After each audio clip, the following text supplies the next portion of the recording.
So good evening to all. आप सभी का स्वागत है टारगेट विद एसके सर की स्पेशल सेशन में।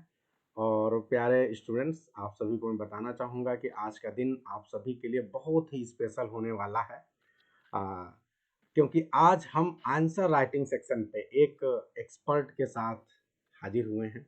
और ये आप सभी को पता है कि इसके पहले भी हम एक और सेशन कर चुके हैं जो आंसर राइटिंग पे हो चुका है, जिसमें जो है आनंद त्रिपाठी जी ने आप सभी की क्लास ली थी, जो कि जीआईसी लेक्चरर में छठी रैंक उनकी आई हुई थी और वो बीएचयू के स्कॉलर रहे थे। तो अभी जो हमारे बीच में हैं सर, श्री मुकेश गुप्ता सर, आपका सर स्वागत है टारगेट विद एसके सर के स्पेशल सेशन में। और आज का सेशन आप सभी को बताऊं कि मुकेश गुप्ता सर आप सभी के लिए बहुत ही इन्होंने अच्छे से प्लान करके सोच के जो सेक्शन तय किया है, उस सेक्शन का नाम है नावल सेक्शन। तो मुकेश गुप्ता सर आप सभी को नावल सेक्शन लेकर आए हैं। और सबसे बड़ी बात, एक छोटा सा परिचय बता दूं कि मुकेश गुप्ता सर ऐसे तो किसी परिचय के मोहताज नहीं हैं। लगातार जो है सर अलग अलग प्रकार के जितने भी कॉम्पिटिटिव एग्जाम्स रहे हैं वहाँ सर क्वालिफाई करते आ रहे हैं। और इसके पहले सर इलाहाबाद यूनिवर्सिटी से सर की पढ़ाई लिखाई हुई है। फिर उसके बाद सर ने जो है बहराइच का एक बहुत ही फेमस कॉलेज है, डिग्री कॉलेज केडीसी, वहाँ पे सर ने पढ़ाया है। इसके अलावा सर ने केंद्रीय विद्यालय में, जब मैं हम दोनों लोग लगभग एक ही बार में ज्वाइन किए थे केंद्रीय विद्यालय में, तो वहाँ पे हम लोग पढ़ाए और लगभग एक ही साथ पहले मैं यूपी हायर में यूपीएचईएससी के थ्रू आया, कमीशन के थ्रू। फिर सर ने उससे भी बड़ा हाथ मारा, भारत का बहुत ही फेमस, बल्कि उत्तर प्रदेश का जैसे कहते हैं ना fully government job, gazetted officer पूरी तरह से हो जाना। तो सर जो है गवर्नमेंट डिग्री कॉलेज में बहुत अच्छे रैंक के साथ से जो है सर सेलेक्ट हुए। और सर ने बहुत अच्छे से, सर को बहुत एक्सपीरियंस है, सर ने बहुत बच्चों को गाइड किया है यूजीसी नेट के लिए, टीजीटी पीजीटी के लिए। सर जब भी फ्री रहते हैं तो स्टूडेंट्स के कॉल से बिजी रहते हैं और हमेशा जो है फ्री में गाइडेंस दिया करते हैं। बहुत से बच्चों को अब तक सर ने सफल कराया है और ये हमारा सौभाग्य है कि सर हमारे बीच में है। आ, और आप सभी को जो है बहुत ही बेहतरीन तरीके से नावल सेक्शन पे, मैंने सर से कहा था सर एक नावल ले लीजिए लेकिन सर की इच्छा है ना, जब ज्ञान रहता है तो सोचता है कि हम कितना ज़्यादा जगह में फैलें, कितनी ज़्यादा चीज़ों को बताएं, कितना अपने ज्ञान से लोगों को सराबोर करें। तो सर की ये इच्छा थी कि नहीं सर, नावल तो एक सेक्शन से बात नहीं बनेगी, हम पूरे नावल सेक्शन पे बच्चों को कुछ न कुछ जानकारी देंगे और कुछ सैंपल के द्वारा बच्चों को जो है लाभान्वित कराएंगे। तो हमने कहा सर बिल्कुल स्वागत है सर आपका। तो सर हमारे बीच में है, सर आपका स्वागत है सर। जी सर। Thank you sir. और इट वाज बहुत ज्यादा तारीफ हो गई सर। नहीं सर, ओके। आप सर इसके लायक हैं सर। अब बाकी आप शुरू करें सेशन को, अपने इनलाइटनिंग सेशन को। हाँ, तो फिर से because some students have joined recently, तो कुछ बच्चे शुरू में ज्वाइन कर चुके थे, तो फिर से शुरू करता हूँ। और novel, when we talk about novels, जब हम नॉवेल की बात करते हैं तो नॉवेल का आंसर कैसे लिखा जाएगा, ये आपके माइंड में प्लानिंग होनी चाहिए। कैसे लिखेंगे नॉवेल, क्योंकि आप पोएट्री का आंसर अलग तरीके से लिखते हैं, ड्रामा का आंसर अलग तरीके से लिखते हैं, प्रोज का आंसर अलग तरीके से लिखते हैं, और नॉवेल का आंसर अलग तरीके से लिखते हैं। We have to deal with some terminologies, और इसके जो टर्म्स हैं उससे हमको डील करना पड़ेगा। तो नॉवेल के जो एलिमेंट्स है वो तो बेसिक है। हर नावल, जो भी आप नावल पढ़ रहे हैं, और इसमें आई थिंक 13 और 14 नावल्स हैं आपके सिलेबस में, तो जो भी नावल पढ़ रहे हैं, नावल का आपने प्लॉट पढ़ा, तो plot is one element. Plot क्या है, उसका वन एलिमेंट है पूरे नावल का। There are many more elements कि करेक्टर, अब करेक्टर तो करेक्टर, तो करेक्टराइजेशन पूरा देखना पड़ेगा, नॉट ओनली करेक्टर, करेक्टराइजेशन। ठीक है, तो अलग अलग आप जैसे देखोगे तो अलग अलग राइटर के अलग अलग स्टाइल है, तो लैंग्वेज आपको देखना पड़ेगा कैसी लैंग्वेज है, ठीक है। फिर नरेशन कैसा है, तो ये तो उसके बेसिक एलिमेंट्स या 5-6 चीजें हैं, वो तो आपको देखना ही देखना है। नॉवेल पढ़ने का तरीका यही है कि आपको उसको उसी तरह एकदम जैसे डिसेक्शन करते हैं, जैसे कोई मूवी देखते हैं तो तुरंत कहते हैं नहीं इसकी एक्टिंग तो बढ़िया थी लेकिन गाने खराब थे, और हीरो तो अच्छा था लेकिन उसका डायलॉग डिलीवरी खराब था। तो इस तरह हर नॉवल का आपको डिसेक्शन तो करना ही करना है, दैट इज बेसिक थिंग, जो हर स्टूडेंट को ये तो करना है। लेकिन एलटी में जो क्वेश्चन आएंगे वो इतने बेसिक लेवल के क्वेश्चन आने नहीं है वहां पर, इतना बेसिक लेवल क्वेश्चन नहीं आएगा, ये तो पहली बात होगी। दूसरी बात, हाउ टू राइट आंसर, ये बड़ा ट्रिकी चीज है। आंसर कैसे लिखेंगे एलटी में, आप आंसर यूनिवर्सिटी में एग्जाम में लिखते हैं वो दूसरी चीज है, और एलटी एग्जाम में जो आप लिखेंगे वो बिल्कुल अलग चीज होगी। अगर आप इसको बढ़िया से स्ट्रेटजी बना के नहीं जाएंगे तो वहां गड़बड़ हो जाएगा, टाइम आपके पास कम पड़ेगा, और कई बार ऐसा हो सकता है कि आप 200 की जगह 400 500 वर्ड्स में आंसर, लॉन्ग आंसर लिख डालें, क्योंकि आपको पता ही नहीं चलेगा कि कब 400 वर्ड्स हो गया। 200 वर्ड्स मीन्स 1 पेज। अगर आप आपके लेखनी पर है आप कैसे लिखते हैं, ठीक है। सो 1 पेज, 200 वर्ड्स में 1 पेज, या अगर कोई बहुत स्पेरोडिक राइटिंग है तो 1.5 पेज, ठीक है। और 120 में हाफ पेज में आएगा, ठीक है। लिखना क्या है, 120 वर्ड्स में आपको इंट्रोडक्शन नहीं देना है, टू दी पॉइंट ही लिखना है 120 वर्ड्स में। 120 वर्ड्स में आपको अब राइटर बारे में नहीं बताना कि राइटर ये है, ये नावल जो है इस साल में पब्लिश हो गई, ये नावल बड़ी अच्छी नावल थी, ये नावल अपनी सदी की महान नावल थी, ये राइटर नोबेल प्राइज पाए, ये सब नहीं लिखना है शॉर्ट में, इसकी कोई जरूरत ही नहीं है। आप क्वेश्चन देखिए क्या है और एग्जैक्ट आंसर दीजिए, वो आएगा 120 वर्ड्स में, टू दी पॉइंट। अगर आपने इधर उधर करना शुरू किया तो आपका जो मेन मेन जो है, I doubt is space given, what was the question. हाँ सर, गुड इवनिंग सर। मैं ये पूछ रही थी जैसे आप बता रहे हैं ना कि ये लिखना है 200 में या 150 वर्ड्स में, जितना भी वो काउंट करना, तो क्या स्पेस सर दिया रहता है कि कैसे रहता है? ये बहुत बड़ा डाउट है, क्योंकि हमें जैसे राइटिंग करना है तो आप जैसे बता रहे हैं कि हम लिखना स्टार्ट किया और हमने प्लान नहीं बनाया तो हम कितना लिख जाए हमें नहीं पता है, पर जब एक स्पेस दिया रहता है तो एक माइंड में ये भी रहता है ना कि हमें इतने में कंप्लीट करना है और क्या क्या लिखना है। तो क्या स्पेस दिया रहेगा? क्योंकि पहली बार तो हो रहा है, जीआईसी का हुआ था तो हम लोगों को कंफर्म नहीं है, बहुत लोग बहुत तरीके से बता रहे हैं। तो सर आप बताएंगे क्या स्पेस दिया रहता है उसमें?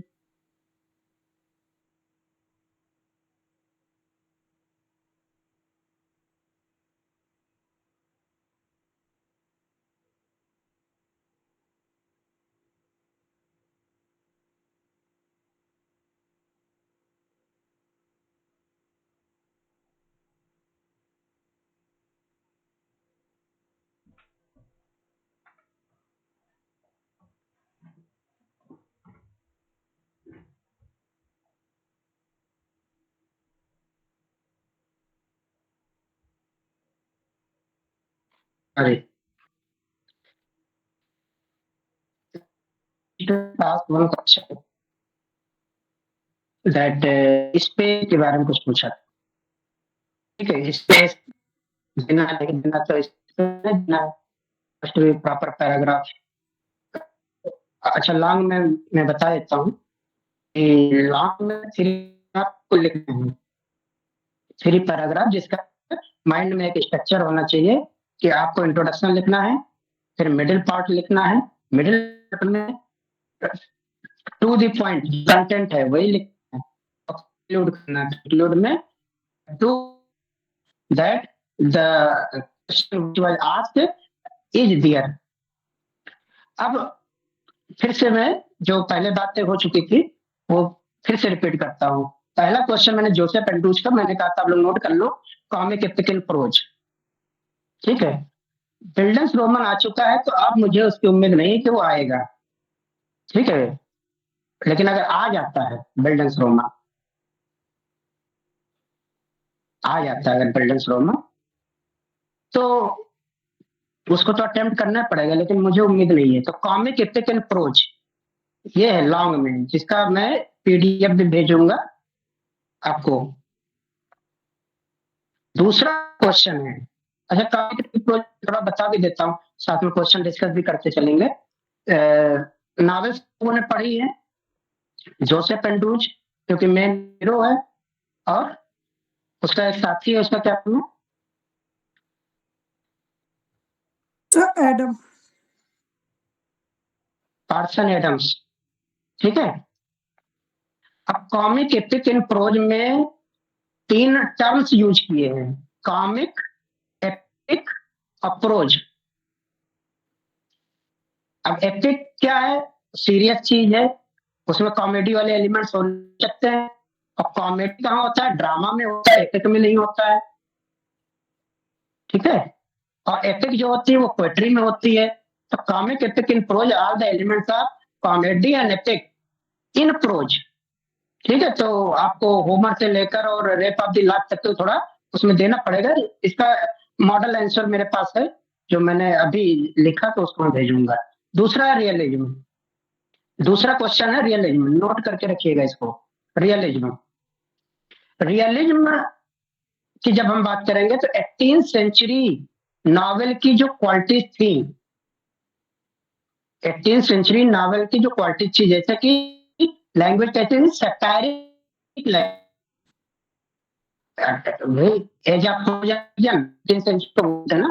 तो 18th सेंचुरी की quality realism, realism means discuss Joseph Andrews as a realistic novel realism Joseph Andrews.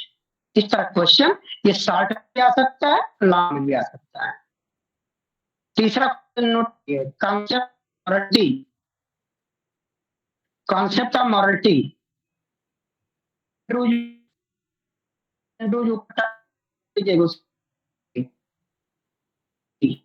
जब आप पढ़ोगे आप देखोगे कि इस तरह होती चली मॉरलिटी,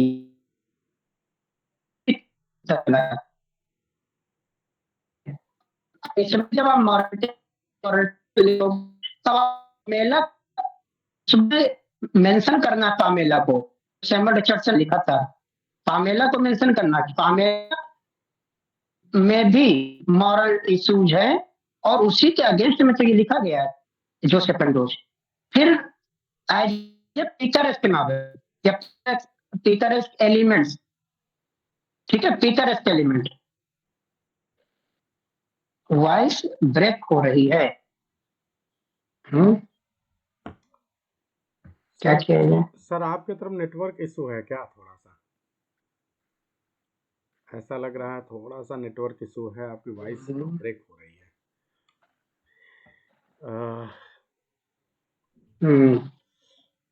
मैं भी हाँ, अभी तो ठीक है। अभी सर बताइए।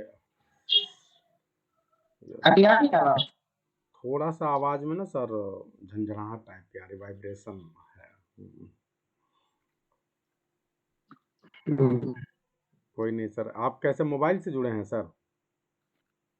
मोबाइल से जुड़ा हूँ।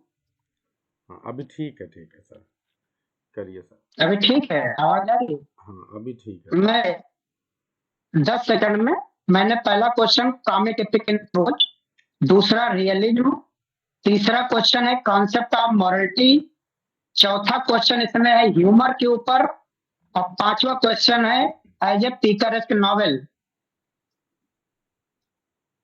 एज ए पिकरेस्क नॉवेल, ठीक है। कोई जरूरी नहीं कि एग्जैक्टली यही वर्ड्स पर क्वेश्चन आए, लेकिन अगर ये 5 क्वेश्चन आप तैयार कर लेते हो, जोसेफ एंड्रूज से कोई भी क्वेश्चन आएगा वो आपका इसी में से हो जाएगा। जैसे रियलिज्म तैयार किया और न्यू क्लासिकल एलिमेंट पूछ लिया, you have prepared realism, realism in Joseph Andrews, और suppose there in long question you see a question, trace the neoclassical element in Joseph Andrews. Suppose this question is there. So you have to write realism there. New classical element, write the realism if you have prepared it. ठीक है? तो ये अच्छा, इसमें Joseph Andrews में जैसे 3 बड़े critic भी हैं। हो सकता है लॉन्ग में क्रिटिक का नाम दे देता है और बच्चे बड़ा टेंशन में आ जाते हैं, यार क्रिटिक का नाम आ गया, अब क्या करें? कोई क्रिटिक का नाम दे देगा, जैसे डॉक्टर जॉनसन ने कुछ बोल दिया, ठीक है, या लेविस ने कुछ बोल दिया, यही है बड़े क्रिटिक। या एक रॉबर्ट अल्टर है, उन्होंने कुछ बोला, तो उन्होंने क्या बोला, आप उस पर टेंशन मत लीजिए। आपने 5 क्वेश्चन तैयार किया, उन्होंने जो बोला उसके आधार पर आप यही 5 में से आपको आंसर लिखना है 200 वर्ड्स में, ठीक है? 200 वर्ड्स में लिखने का तरीका उन्होंने जो बताया वो ध्यान रखना है, वो मोस्ट इम्पोर्टेंट है। आप प्राइड एंड प्रेजुडिस की बात करते हैं। प्राइड एंड प्रेजुडिस की जब भी हम नॉवेल पढ़ते हैं तो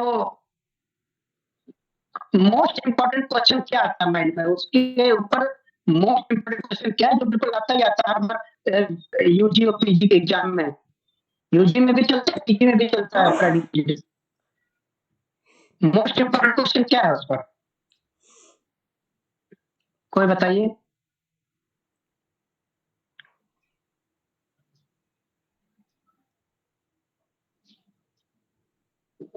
किसी को बोलना पड़ेगा। Sir realistic novel. Realistic novel तो वही चीज हो गई, जोसेफ एंड्रूज वाली बात हो गई ना। जोसेफ एंड्रूज में जब रियलिज्म की बात हमने किया तो रियलिज्म का मतलब, रियलिज्म का मतलब था 18th सेंचुरी के जो फीचर्स हैं नॉवेल की, 18th सेंचुरी नॉवेल की जो क्वालिटी है वही रियलिज्म है, ठीक है? यस हाँ, तो चाहे आप नॉवेल ऑफ मैनर्स करो, चाहे इसमें आप सटायर की बात करो, चाहे आप इसमें ह्यूमर की बात करो, ठीक है, चाहे इसमें लैंग्वेज की बात करो, ये सब 18th सेंचुरी फीचर है, तो रियलिज्म है। लेकिन ये क्वेश्चन आएगा नहीं, इसमें जो क्वेश्चन है वो आएगा लैंग्वेज के ऊपर।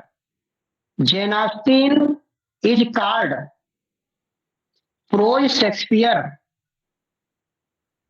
जेन ऑस्टिन को प्रो शेक्सपियर कहते हैं ना। यस तो sir.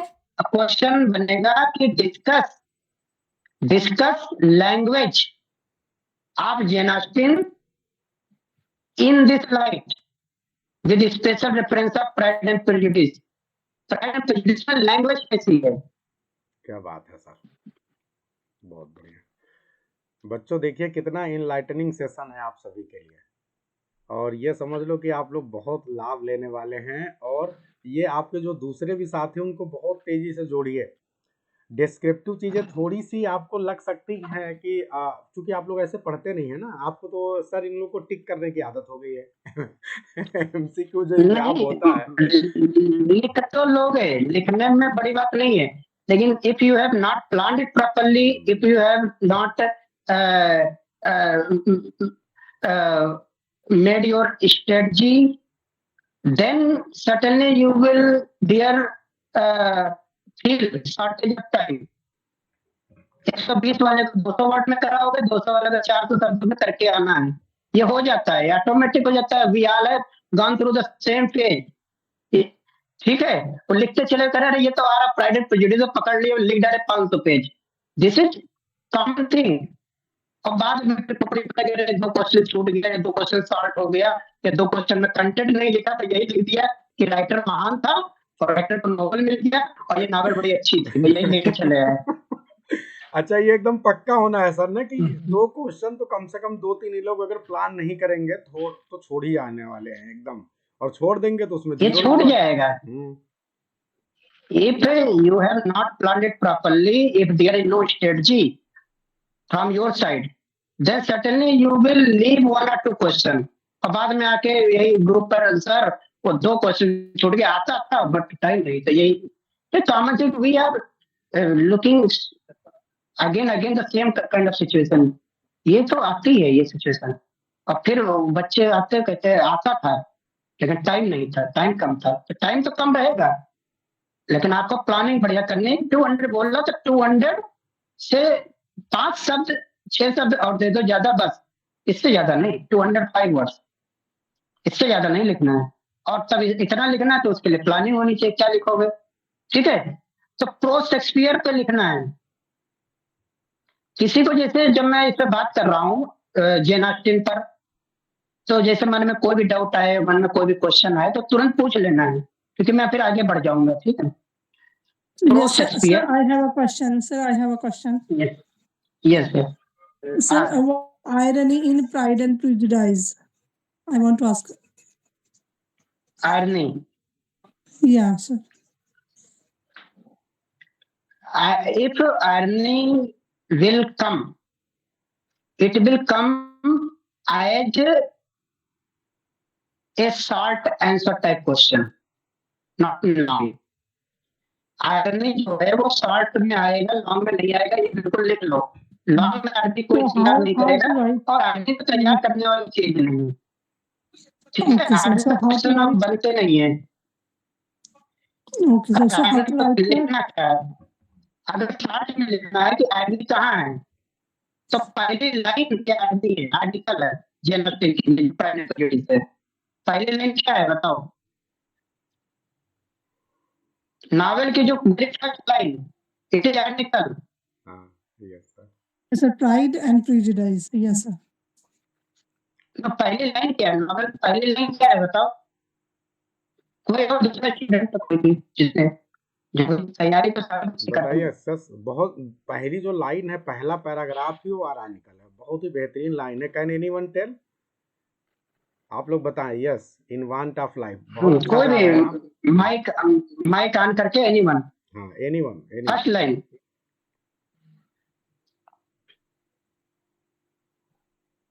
Sir, it's the truth, sir. This is the first. I have searched. Yes, I yes. don't know. Yeah, It is the truth universally acknowledged that is a single man in possessions of a good fortune must be in want of a wife. It is truth universally acknowledged that a single man in a good fortune must be in want of a wife. यही तो है पहली line. Yes, sir. Yes, sir. पहली line कह रहा है, क्या कह रहा है, पहली लाइन कह रहा है कि जिसके पास पैसा है, इसीलिए इसकी एक थीम मनी, इसकी एक थीम है मनी। तो डिस्कस, अच्छा ये नाम में आ सकता है, discuss money and marriage in नाम में क्वेश्चन ये बनता है, मनी एंड मैरिज। तो पहली लाइन जो है वो आर्टिकल है, जैसा आरडी आपने पूछा ना, आरडी, तो पहली लाइन ही वो बोलता है कि लिखा है जेन ऑस्टिन ने, पहली लाइन है कि a person who has wealth, who is rich, must be in want of a wife. उसको पत्नी ढूंढना चाहिए जो अमीर है। अब पूरी नावल की कहानी क्या कहती है, कौन ढूंढ रहा है, मिसेस पत्नी बेनी ढूंढी जा रही है, पति ढूंढा जा रहा है, बताओ। पति ढूंढे क्या जा रहे हैं। बात है, क्या बात पति है। का हस्बैंड ढूंढे जा रहे हैं, पति पांचों खोजे जा रहे हैं, तो लड़के ये आर्टिकल हो गया, ये आर्टिकल हो गया, और वो यही भी सर, आर्टिकल है। वो भी सर यूनिवर्सली एक्सेप्टेड लिखा बोला गया है। हाँ, ये यूनिवर्सली एक्नॉलेज है। ठीक है, तो ये आर्टिकल हो गया। और बड़ा मजेदार, अब इसी को, अच्छा आर्नी क्वेश्चन मैंने बोला कि शॉर्ट में आएगा, अगर आपने ये पहला सेंटेंस याद कर लिया, बस आपका शॉर्ट आराम से बन जाएगा, अगर आर्नी पर आ गया तो, वैसे आएगा नहीं। ठीक है, प्रो शेक्सपियर, लैंग्वेज के ऊपर क्वेश्चन आएगा, pro Shakespeare, discuss Jane Austen as pro Shakespeare. और 2 inches of ivory, 2 inches of ivory, ये टर्म इनसे कनेक्टेड है, इनसे जुड़ा हुआ है जेन ऑस्टिन से। तो discuss Pride and Prejudice as 2 inches of ivory क्या है, प्लॉट फॉर प्लॉट, नहीं प्लॉट तो है बेटा, लेकिन ये क्या है, 2 इंचेस ऑफ आइवरी है, इसका मतलब क्या हुआ, इसका मतलब क्या हुआ, जब आपके माइंड में मतलब क्लियर होगा तब रोटी के नहीं लिख डालोगे? एक तरफ प्राइड है, एक तरफ प्रेजुडाइज है। नो, इसके बारे में नहीं है। 2 इंचेस ऑफ आइवरी क्या है? Sir it focuses on small domestic scenes I think. Yes yes Chanchal, very good. इनका जो रेंज है चेन ऑस्टिन का, वो बहुत छोटा है, ठीक है। वो रेंज बहुत बड़ा नहीं है, वो ज्यादा दुनियादारी नहीं जानती है। वो बस अपना घर, मौसी घर, मामा मामी घर और बुआ फूफा घर, तो इतने घर जानती वो। और पूरी कहानी उतने में ही है। और बाहर की दुनिया नहीं पता कि कौन मर्डर कर रहा है, कौन पैसे के लिए हाथ चला रहा है, ठीक है, कौन चोरी चरबू कर रहा है, ये सब नहीं उनके दिमाग में। This is 2 inches of every. It means her range is very limited, but in that range she is super. यही है 2 इंचेस ऑफ एवरी, ठीक है। अब हम अगले नॉवल पे आ जाते हैं, मेयर ऑफ कैस्टर ब्रिज, ठीक है। मेयर ऑफ कैस्टर ब्रिज में जो मोस्ट पॉपुलर, जैसे जब भी मेयर ऑफ कैस्टर ब्रिज आप पढ़ोगे या हार्डी का कोई नावल पढ़ोगे, आपके माइंड में तुरंत एक क्वेश्चन जरूर आता है, that is role of chance and coincidence. Chance और कोइंसिडेंस ये बिल्कुल हार्डी के साथ जुड़ा हुआ है। कोई भी नावल पढ़ोगे उसमें role of chance, role of coincidence है कि नहीं? तो उनकी कहानी में बार बार ये आएगा। तो इसके ऊपर शॉर्ट में एक क्वेश्चन बनता ही बनता है, रोल ऑफ चांस या रोल ऑफ कोइंसिडेंस। तब बार बार कोइंसिडेंट होंगे और बार बार बाई चांस कुछ ना कुछ गड़बड़ होता ही होता रहता है, ठीक है। कैरेक्टर फेट नोट करते रहना। अगला क्वेश्चन मैं बता रहा हूं, कैरेक्टर इज फेट, इसका क्या मतलब है? कैरेक्टर इज फेट ये आएगा लॉन्ग में।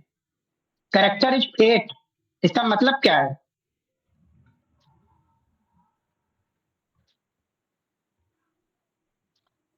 बताइए, कोई कोई बताओ। Discuss Mayor of Casterbridge as character of tragic flaw.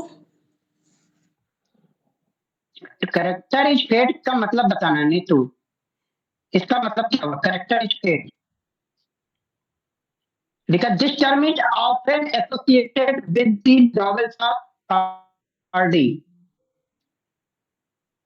बहुत ही बेहतरीन सर। Character is fate. बेटा और उसके फेट में ही उसका करेक्टर डिस्कस कर दिया, उस मतलब डिस्क्राइब किया, उसके फेट में ही से उसके फेट के द्वारा ही उसका करेक्टर जो है डिस्क्राइब किया गया है कि जैसे जैसे जब पहले वो बहुत गरीब था तो कैसा उसका करेक्टर था, फिर जब वो पैसे No, वाला no. हो गया तब भी उसका करेक्टर है। So fate नहीं is ऐसा playing. नहीं है, ठीक है। So fate is playing role like a character. Actually, it is opposite. It is just opposite of what you have said. Fate is not deciding the character. Character is deciding the fate. Okay, sir. Got it? Sir जिस तरह से हम कोई action करते हैं या हमारी जो पर्सनालिटी होती है हाँ, सर, वो मतलब हमारी डेस्टिनी डिसाइड कर दी कि हम भविष्य में वो मतलब क्या आउटकम आएगा, उसका क्या रिजल्ट आएगा, जिस तरह से हम आज Yes, present yes, yes, yes. Yes, very good. Our actions decide our fate. तो कैरेक्टर फेट, यहाँ तो कैरेक्टर फेट है ना। इनके जो भी नावल पढ़ोगे ना, मेरा की कहानी में माइकल एंसर जो हीरो है वो अपना करनी ही तो भुगत रहा होता है। उसके साथ जो गलत होता है वो कोई किस्मत या ईश्वर थोड़े कर रहे होते, वो अपनी ही करनी तो भुगत रहा है, उसने जो गलती किया है कि नहीं? तो character is fate. Yes sir. अब एक मोस्ट इंपोर्टेंट क्वेश्चन इसमें शॉर्ट में आएगा, Farfrae as a foil to Henchard. Farfrae जो है, फारफ्रे भी तो है उसमें एक कैरेक्टर, कौन है Farfrae? Manager of venture. Manager है, बाद में मेयर भी बनता है वो, वही है मेरा Yes. कैस्टर असली असली मेरा कैस्टर ब्रिज। तो मेरा कैस्टर ब्रिज में ये दो मेरा कैस्टर ब्रिज हो गए, एक है माइकल एंसर्ड और दूसरा है फारफरे। तो फॉइल एक टर्म है, एक टर्म यूज होता है फॉइल। फॉइल क्या होता है? Sir unsuccess failure. नहीं, foil Opposite of protagonist. Opposite opposite of of protagonist. Protagonist. Yes, But very good. not villain. But not villain. तो ये आएगा। हाँ, जैसे मैकबेथ के सामने बैंको फॉइल है, ठीक है, बैंको से हमेशा डरता रहता है मैकबेथ, ऐसे ही। तो फारफ्रेज फॉइल टू हेंसर्ड। अब आपको इसको कैसे लिखना है, ये लॉन्ग में आ सकता है, इसको लिखना कैसे है? आपको पहली लाइन से शुरू कर देना है assertive sentence.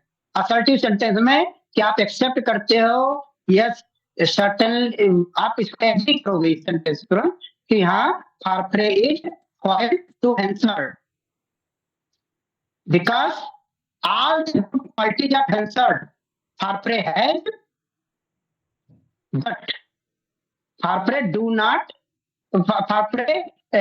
is not carrying the bad habits of McPherson. Bad habit जितनी जैसे पीना, दारू पीना या लापरवाही करना, कि बारिश होगी नहीं होगी, उसने बोला नहीं होगी बारिश, और बारिश होगी सारा अनाज बह गया, ठीक है। ये सब जितनी बैड हैबिट थी माइकल एंसर्ड की, वो हैबिट इसके अंदर नहीं है, और जितनी माइकल एंसर्ड की गुड हैबिट थी वो सारी उसके अंदर है। तो ही इज ए वर्दी राइवल ऑफ माइकल एंसर्ड। फिर इसके सब टाइटल पूछा जाएगा, सब टाइटल का क्वेश्चन बनने का। सब टाइटल क्या है मेरा कस्टमरिज का? The life and death of a man of character. The life and death of a man of character, ये इसके सब टाइटल है, ठीक है। अब मैन ऑफ कैरेक्टर की बात हो रही है, जिसकी लाइफ और डेथ मतलब कि ये माइकल एंसर्ड की जीवन की कहानी। इसमें आप लिखोगे, अगर इसके ऊपर क्वेश्चन आया कि throw some light on the subtitle आप मेरा कस्टमरिज, ऐसे बोल दिया और सब टाइटल दिया नहीं, तो ये माइकल एंसर्ड के बारे में, it means you have to write the character sketch of Michael Henchard. Michael Henchard का राइज एंड फॉल कैसे होता है वही आपको लिखना है उसमें लॉन्ग में। Michael Henchard as a tragic hero, ठीक, शॉर्ट में, या ट्रेजिक फला, जैसे अभी किसी बच्चे ने बोला था, तो ट्रेजिक हीरो में ट्रेजिक फला, हामार्सिया, ऐसा टर्म यूज हो सकता है, हामार्सिया, ठीक है। तो ये सारे क्वेश्चन इसमें बनते हैं, ठीक। अगर आप, अच्छा, ये जो क्वेश्चन मैं बोल रहा हूँ ये स्पेसिफिक क्वेश्चन है, इसका मतलब ये नहीं कि आप कैरेक्टर नहीं तैयार करोगे, प्लॉट नहीं तैयार करोगे, थीम नहीं तैयार करोगे, स्टाइल नहीं तैयार करोगे, उसकी लैंग्वेज नहीं, ये सब तो आपको पता ही होना है, उसके बाद की बात है ये। अब हम अगले नंबर को चलते, ग्रेट एक्सपेक्टेशन, ठीक है। अगर इसके अलावा कोई माइंड में क्वेश्चन आ गया, कुछ और पूछना है, ठीक है, तो वो आप पूछ सकते हो, वो बिल्कुल ओपन है, इसलिए तो यहाँ पर हम हैं, ठीक है। मन में कोई भी डाउट आया, आपने नावल पढ़ी या नहीं पढ़ी, इससे कोई बात नहीं है, ठीक है। आपके मन में अगर कोई डाउट आया, कुछ कैसे लिखेंगे, तो आप पूछ सकते हो। नेक्स्ट नॉवल चलते हैं, ग्रेट एक्सपेक्टेशंस, की नॉवल। जब आप ग्रेट एक्सपेक्टेशन पढ़ते हो तो पहला जब आपने पढ़ी नॉवल, तो पढ़ा होगा सब लोगों ने, कौन सा क्वेश्चन माइंड में आता है, किस बारे में है ये नॉवल? सर वन वर्ड बताओ। Bildungsroman, bildungsroman, coming very of age good, novel. Komal ने बताया कमिंग ऑफ एज नॉवल। अब कमिंग ऑफ एज नॉवल और बिल्डअप रोमन नॉवल, दोनों में क्या अंतर है? दोनों तो एक जैसे लगते हैं। Bildungsroman and coming of age, both can be applied in this novel, ठीक है, लेकिन दोनों में अंतर है, ये आप थोड़ा समझ लीजिएगा, नहीं तो कहीं गड़बड़ ना हो जाए। तो दोनों में अंतर है, कमिंग ऑफ एज अलग चीज है, बिल्डअप रोमन अलग चीज है। तो great expectation is bildungsroman. तो बिल्डअप रोमन का मतलब कि जैसे जोसेफ एंड्रयूज के लिए भी वही यूज होता है कि जर्नी ऑफ प्रोटेगनिस्ट। प्रोटेगनिस्ट कैसे अपनी जर्नी शुरू करता है और कहाँ तक जाता है, वही उसकी जर्नी दिखाई जाती है, वही है जर्नी ऑफ प्रोटेगनिस्ट। अब जैसे 7 साल का होता है जो पिप, इसका जो हीरो है पिप, फिलिप पिप, ग्रेट एक्सपेक्टेशन में 7 साल का बच्चा है और कैसे वो एक जेंटलमैन बनता है। अब इसमें भी आप देखो कि जेंटलमैन बनने की होड़ लगी हुई है। जेंटलमैन कैसे बनते हैं, कोई बताएगा? अगर जेंटलमैन बनना हो तो कैसे बन सकते हैं? एजुकेट होके। So educate एजुकेट and होते become हैं। rich and rich.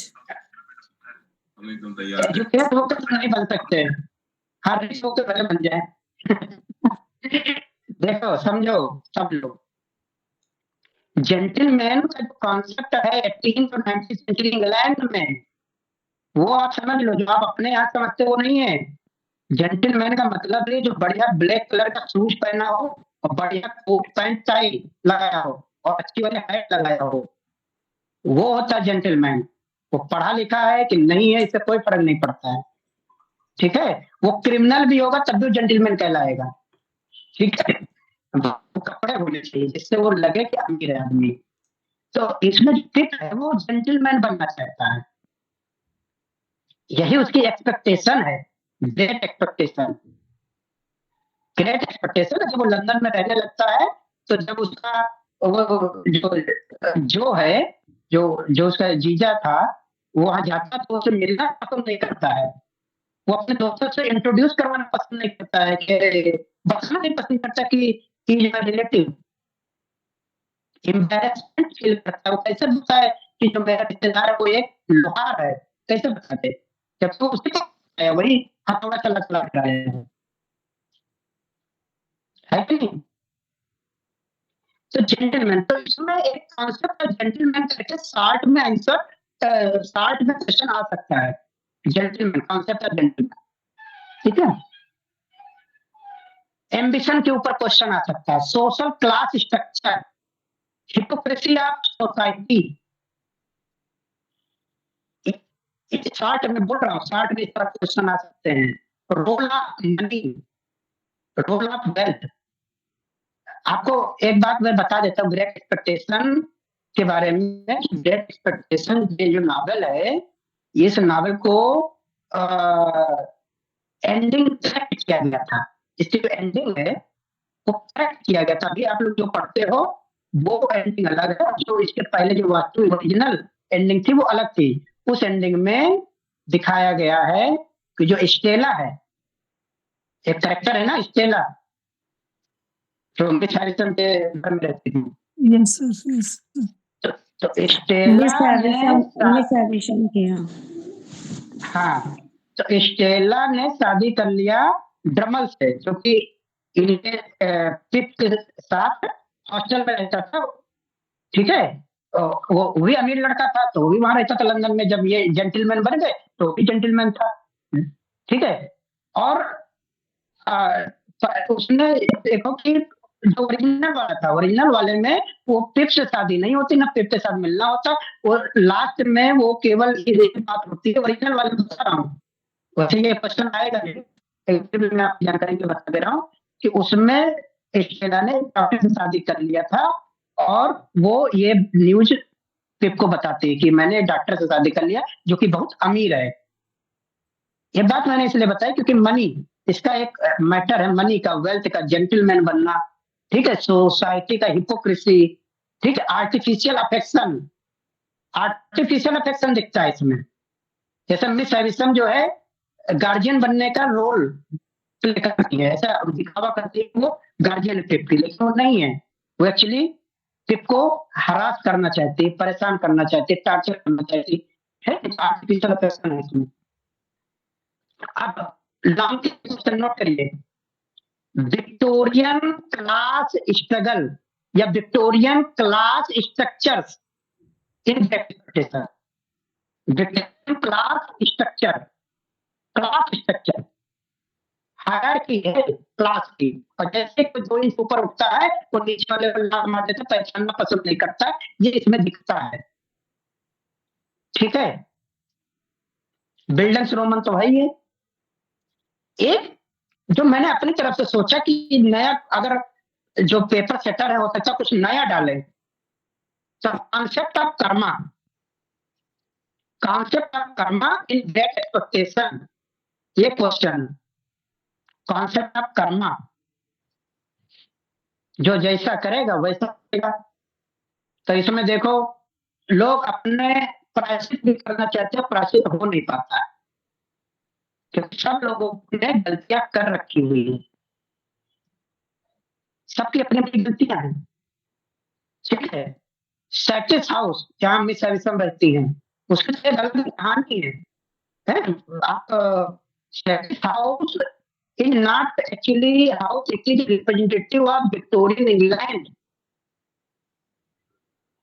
वो सैटिस हाउस में जैसे अंधेरा रहता है ना घर में, जहाँ मिस एविसम रहती है, तो अंधेरा कहाँ है? इंग्लैंड में अंधेरा है, वो पूरे इंग्लैंड का रिप्रेजेंटेटिव है सैटिस हाउस। ठीक है, तो कॉन्सेप्ट ऑफ कर्मा मनी का थीम है इसमें, और एक शॉर्ट में discuss expectation as crime fiction, इसमें देखो कि क्रिमिनल की कहानी भी चला करती है। एक मैगविच है, क्रिमिनल है, जब वो फिर जाता है एक कब्र के पास, अपना मतलब विजिट करता रहता है वो जहाँ उसके पेरेंट्स है, तो वहां पर एक क्रिमिनल होता है, वो कहता है कि मैं तुमको मार डालूंगा नहीं तो कुछ खाने को ले आओ और मेरा हथकड़ी करने वाला कुछ हथियार ले आओ। तो वो एक रेती लेकर जाता है और एक कुछ चुरा ले जाता है, खाना और शराब घर से चुरा के ले जाता है। फिर उसका दिखता है दोबारा जब सीन में देखोगे तो वो एक दूसरे क्रिमिनल से लड़ रहा होता है। तो क्रिमिनल, अच्छा बाद में जब पिप को पता लगता है कि ये जो क्रिमिनल है वही उसका बेनिफैक्टर है, तो पहले वो क्रिमिनल से नफरत करता है, लेकिन देखोगे उसका स्वभाव बदल जाता है, फिर वो क्रिमिनल को भगाने में मदद करता है। ठीक, तो 2-3 लाइन में मैंने इसमें बताया, बाकी शॉर्ट में बहुत सारे तरीके के बनेंगे क्वेश्चन। ठीक है, अब हम अगली नावल पर चलते हैं, एनिमल फार्म। एनिमल फार्म जैसे ही ये नावल आप पढ़ते हो, पहला और मोस्ट इंपॉर्टेंट जो क्वेश्चन आता है पॉलिटिकल एलेगरी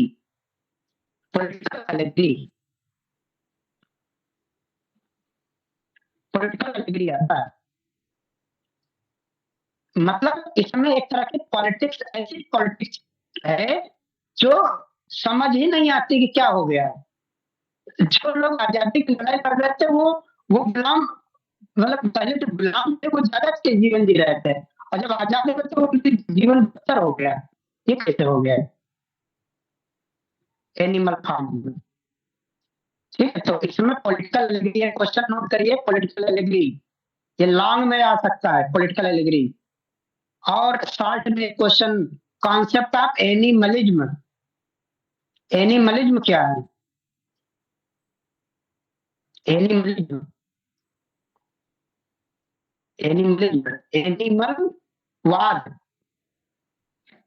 एनिमलवाद, जानवरवाद क्या चीज है ये? कहीं किसी ने सुना है ऐसा टर्म?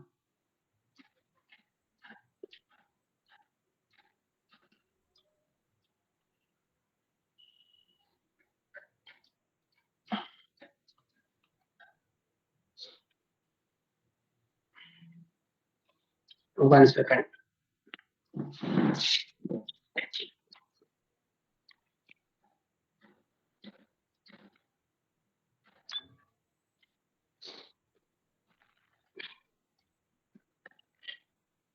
आवाज आ रही है मेरी? Yes sir. Am I audible? हाँ, Yes, sir. एनिमलिज्म, इसमें जो एनिमल हैं उन्होंने अपना एक ग्रुप बनाया, अलग अलग वाद होते ना, इज्म का मतलब क्या होता है, वाद, जैसे फेमिनिज्म, मार्क्सिज्म, ऐसे तमाम वाद होता है ना। वाद का मतलब क्या है, वाद का मतलब कि आप एक ग्रुप बनाकर अपनी लड़ाई लड़ोगे, वही वाद है। फेमिनिज्म में सारे फीमेल मिलके और अपना एक ग्रुप बना के और अपने अधिकारों की लड़ाई लड़ेंगे। तो एनिमलिज्म में सारे एनिमल मिलकर एनिमल के अधिकारों की लड़ाई लड़ेंगे, उन्होंने आजादी भी ले लिया। तो कॉन्सेप्ट ऑफ एनिमलिज्म, ठीक है। एक क्वेश्चन जो इसमें आएगा, आएगा बिल्कुल 100% आएगा ये, all power corrupts, all power corrupts Animal Farm में, ऑल पावर करप्ट्स। पावर आ गया तो करप्शन आएगा ही आएगा, ऑल पावर करप्ट्स, ठीक है। इसमें जैसे ही पावर आती है, आप देखोगे कि जो पिग थे, पिग, आप एनिमल देख लो, उसमें घोड़ा भी है, बकरी भी है, ठीक है, सब जानवर हैं और बड़े ताकतवर जानवर हैं, जैसे बफेलो भी है, सब जानवर हैं। और पिग जो है, जिसका कंट्रीब्यूशन लीस्ट था, जो फ्रीडम स्ट्रगल हुआ उसका कंट्रीब्यूशन लीस्ट था, सबसे कम था, और वही राजा बन जाते हैं और 7 संविधान बनाते अपना, जिसको 7 कमांडमेंट्स कहा जाता है। 7 कमांडमेंट्स, 7 रूल बनाए जाते हैं, और 7 रूल का अमेंडमेंट होता है बाद में।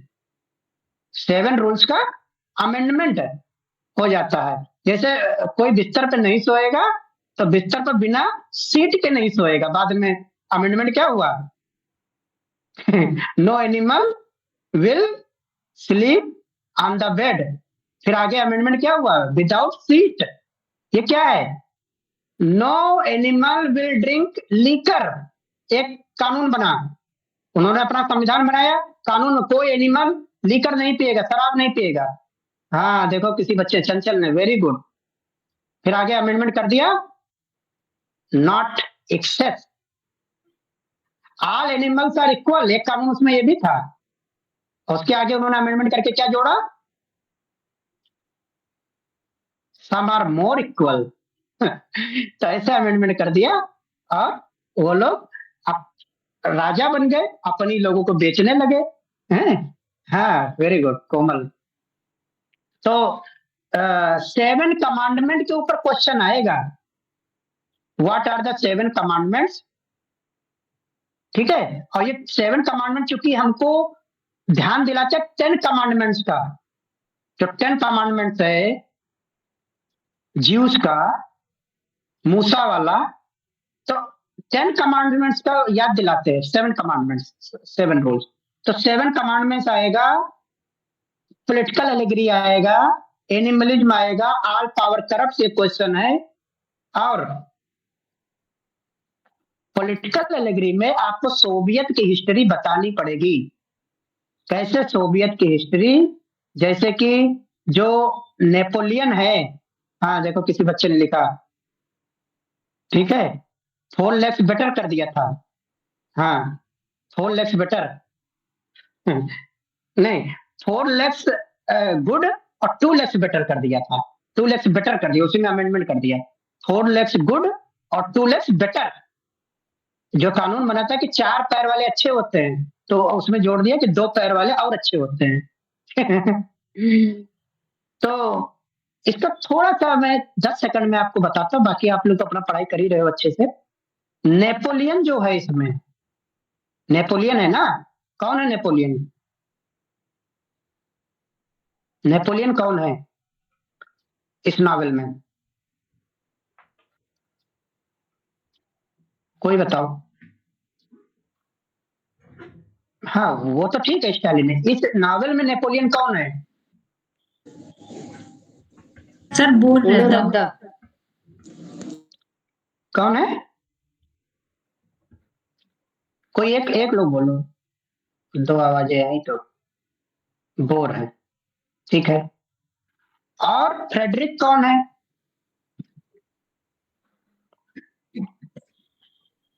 The neighbour of the farm था ये। Frederick neighbour of the farm, ठीक है। और एक है पिल्किंगटन, ये भी नेबर था सर। वो भी नेबर था, ठीक है। अब फ्रेडरिक नेपोलियन जो है बोर है। अब जैसे कि कुछ बच्चों ने लिखा और बड़ा मुझे अंदर से बड़ी खुशी हुई है, इज रिप्रेजेंटेटिव ऑफ स्टालिन। अब स्टालिन कौन है?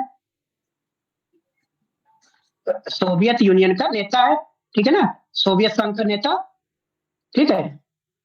वो उनकी मीटिंग हो रही, देखो जो रियल में जो पॉलिटिक्स में क्या हुआ था, स्टालिन एक पार्टी और जो फ्रेडरिक है वो नाजी का रिप्रेजेंटेटिव या नाजी से रूजवेल्ट मुझे जो पढ़ने दो प्लीज, शांति से बैठ के पढ़ो। चलो ये क्या हो गया? कौन? चंचल मैम आपका स्पीकर ऑन है, चंचल मैम स्पीकर ऑन। ओके, तो ये जो बाहर के दो पड़ोसी हैं, इसमें एक यूके का रिप्रेजेंटेटिव पिल्किंगटन है नहीं, और फ्रेडरिक जो है नाजी गवर्नमेंट है। तीन लोगों ने मिलकर सोवियत, यूके और अमेरिका, इन तीनों ने मिलकर एक प्लानिंग रची थी, वही है पॉलिटिकल एलिगरी, ठीक है। तो 7 कमांडमेंट पर आएगा क्वेश्चन, पॉलिटिकल एलिगरी पर आएगा। और अगर पॉलिटिकल एलिगरी घुमा के पूछ लिया जाए सोवियत हिस्ट्री के बारे में, तो भी आपको पॉलिटिकल एलिगरी पर ही टिके रहना, वही लिखना है, टू द पॉइंट। अब वर्जीनिया वुल्फ की मिसेज डेलोवे सर मेरा एक क्वेश्चन है, सर मेरा एक क्वेश्चन है इससे रिलेटेड। सर क्या पर्टिकुलर नेपोलियन या स्नोबॉल को लेके भी क्वेश्चन आ सकता है?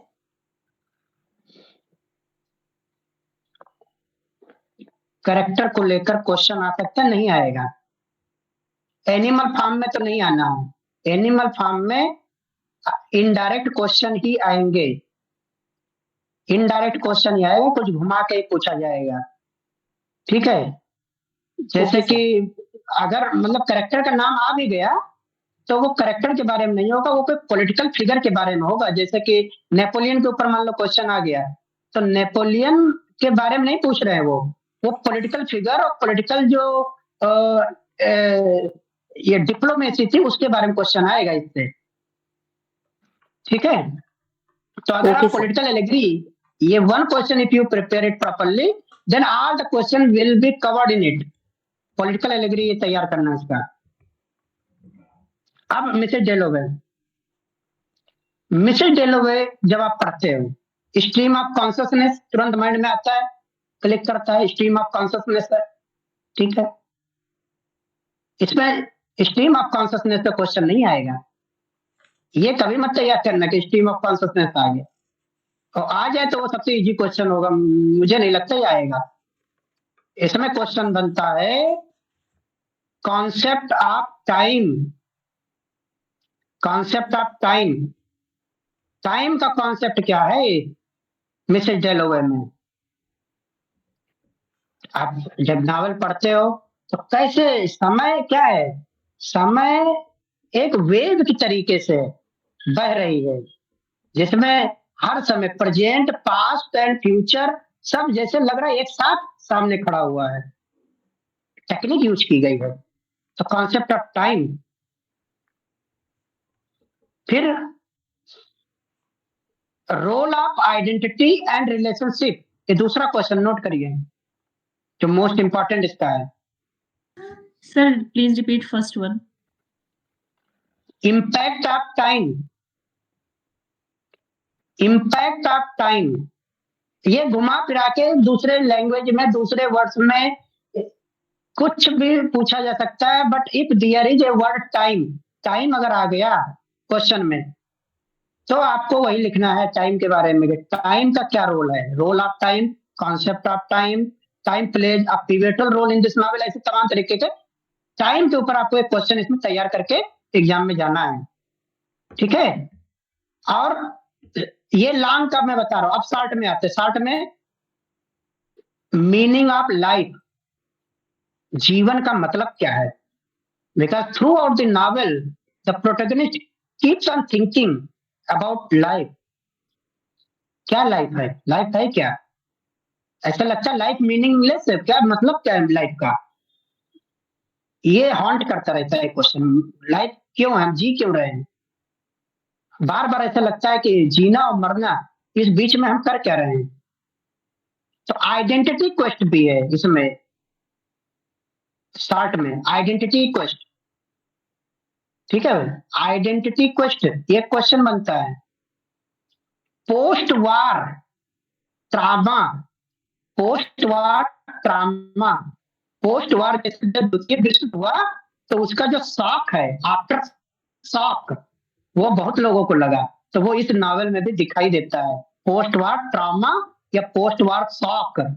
तो इसमें टर्म में मत जाओ, वो जो कॉन्सेप्ट आपने हिस्ट्री ऑफ इंग्लिश लिटरेचर में पढ़ा है कि पोस्ट वार में क्या हुआ था, वही चीज इसमें मिलेगी, पोस्ट वार ट्रामा या पोस्ट वार शॉक। ये शॉर्ट में ये इस तरह क्वेश्चन आएंगे, identity quest, inevitability of death, death, concept of death भी है इसमें, डेथ और लाइफ। नेक्स्ट नॉवेल पर मैं आता हूं, Lord of the flies, Lord of the flies. इसका क्वेश्चन है क्या, पहले कॉन्सेप्ट में बता देता। इसमें बड़ी बात ये लिखा है कि मनुष्य को जैसे ही मौका मिलेगा वो असभ्य बन जाएगा, यही है इसका कॉन्सेप्ट। कॉन्सेप्ट नोट क्या है? कॉन्सेप्ट यही है कि जैसे ही whenever you get the chance to show your true face, you become vulgar, you become uncivilized. Civilization is only artificial discipline, a kind of mask which humanity has covered itself. एक mask है, civility क्या है? एक mask है। जैसे आप तमीज से बात करते हो, क्या है? आर्टिफिशियलिटी है। रियलिटी जो जब आती है तो खुल जाता है कि असली क्या है।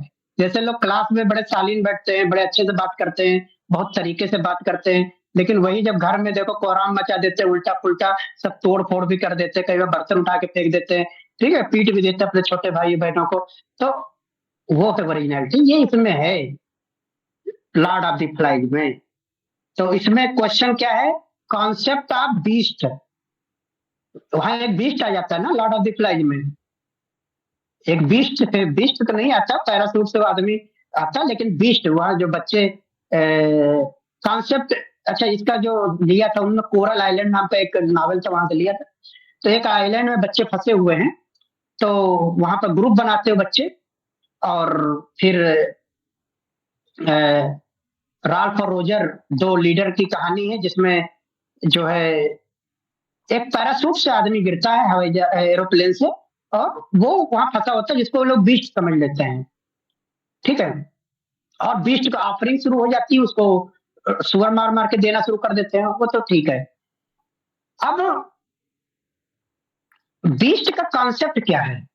क्योंकि बीस्ट एक सिंबल भी है यहाँ पर। बीस्ट इनसाइड, हर व्यक्ति के अंदर एक जानवर होता है, एक जानवर होता है, वो दबा रहता है। क्योंकि मैन के बारे में क्या कहा जाता है? Man is a social animal, animal ही तो है मैन, मनुष्य क्या है? एक एनिमल है। तो उसमें बीस्ट छुपा हुआ है, वही कॉन्सेप्ट है इसका। तो बीस्ट का कॉन्सेप्ट ये नोट करिए, इंपॉर्टेंट क्वेश्चन है। और सिंबल आएगा कोच और ग्लासेस का, जो पिग्गी के पास होता है। पिग्गी के पास एक चश्मा रहता है और एक कोच रहता है, जो हाथ में लेकर वो कहता है कोच, मेरे पास कोच है तो I will speak, I have right to speak. वो जिसके पास होता है वही बोलता है, पिग्गी। तो इसका सिंबल क्या है? ये क्वेश्चन शॉर्ट में आएगा, symbol of coach and glasses. फिर शॉर्ट में क्वेश्चन आएगा लीडरशिप, लीडरशिप, लीडरशिप के ऊपर क्वेश्चन आएगा शॉर्ट में, ये इंपॉर्टेंट है, इसको नोट करिए। Role of nature, role of nature, वो वाला नेचर नहीं, human nature, role of human nature. Human nature का क्या रोल है इसमें, ह्यूमन नेचर क्या होता है, ह्यूमन नेचर कैसा है, इसेंशियली गुड और इसेंशियली बैड, कैसा है ह्यूमन नेचर। तो उसके बारे में ये बड़ा ही कठिन क्वेश्चन बन जाता है कि इसेंशियली गुड है कि इसेंशियली बैड है, क्या है ह्यूमन नेचर के ऊपर इसका क्वेश्चन बनता है। और लॉन्ग में as an allegory, Lord of the Flies is, या discuss Lord of the Flies as an allegory, ठीक है। अब घुमा फिरा के क्वेश्चन, जैसे एलेगरी कोई घुमा के क्वेश्चन पूछ लेगा कि एलेगरी नहीं बोला, कुछ और बोल दिया कि ब्रेक डाउन ऑफ सिविलाइजेशन, ऐसे बोल दिया ब्रेक डाउन ऑफ सिविलाइजेशन, मतलब Lord of the Flies represents the breakdown of civilization, discuss, ये पूछ लिया, आप क्या करोगे, तो आपको वही बोलना है।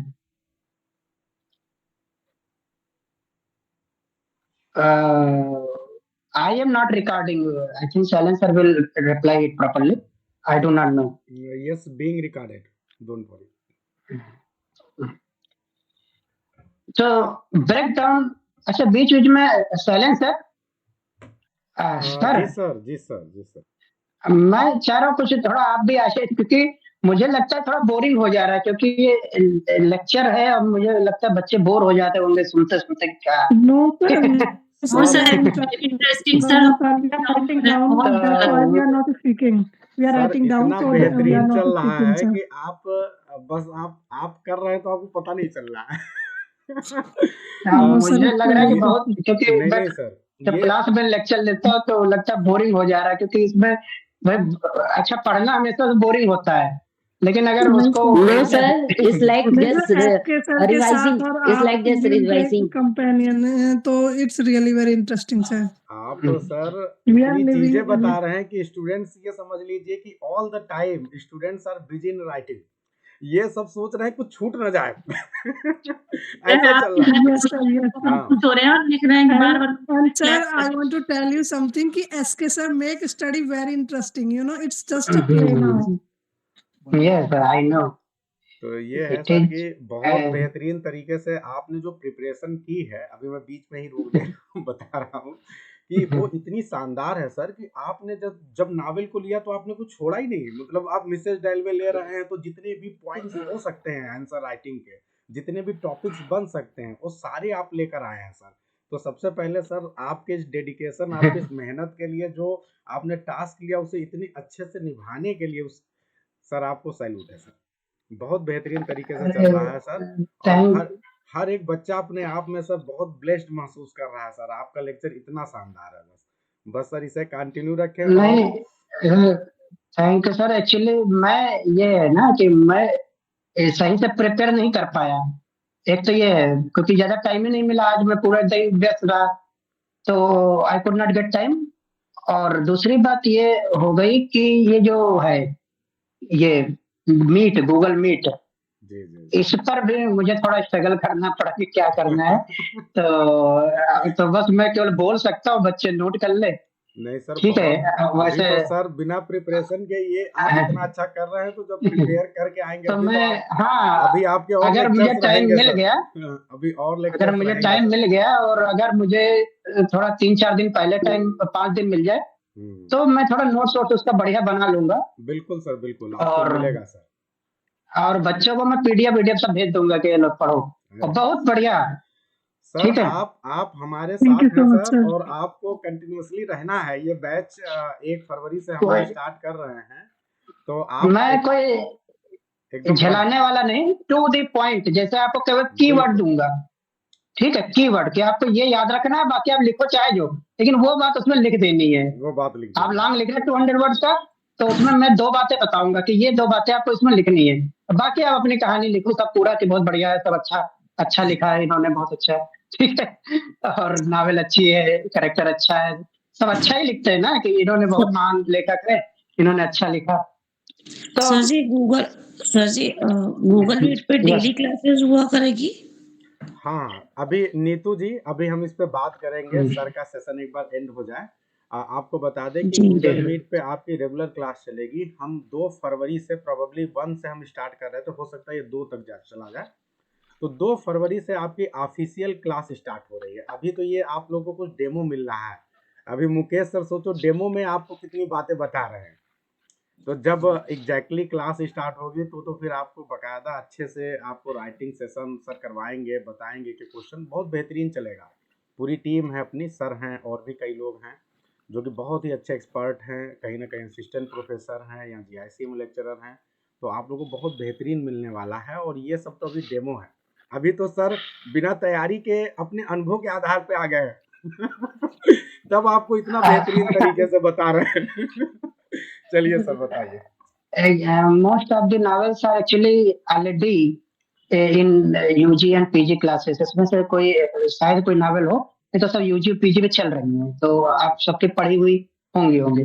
अब मैं अगला नावल चलता हूँ क्योंकि टाइम बहुत कम है, मुझे लगा नहीं था कि इतनी देर तक लोग सुनेंगे हमको लेकिन आई एम वेरी हैप्पी। तो स्कारलेट लेटर। मुकेश सर बस एक छोटी सी बस आपसे पूछना चाहूंगा कि अभी लगभग जो है हम ये सोच रहे हैं कि 8 बजे से सर एक और सेशन है, तो हम 10-15 मिनट में जितना भी आप करा पाए एक करा लीजिए, फिर उसके बाद फिर कर लेंगे क्योंकि ठीक सर।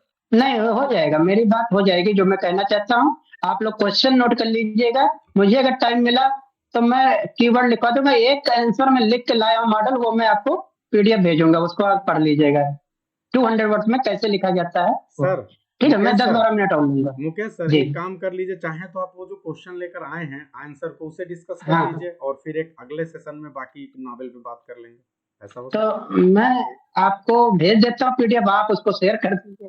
ठीक है मैं कर दूंगा। अभी आपको जो बात करना था। हाँ वो शायद उतना विजिबल नहीं होगा, मुझे थोड़ा फॉन्ट थोड़ा चेंज करना चाहिए था, वो सही से आया नहीं। मैं शुरुआत में उसको शेयर किया था तो ठीक है। अब मैं स्कारलेट लेटर की बात करता हूँ। स्कारलेट लेटर ये नावल जब आप पढ़ते हो तो आपके माइंड में क्या आता है, कैसी नावल है ये, किस बारे में है? The loose morals about a lady। हाँ वो पार्डन के बारे में भी है, पश्चाताप के बारे में, पश्चाताप के बारे में, एडल्टरी के बारे में है। और लेटर कौन सा है क्या बेटा इसमें? जो स्कारलेट लेटर है वो कौन सा लेटर है? ए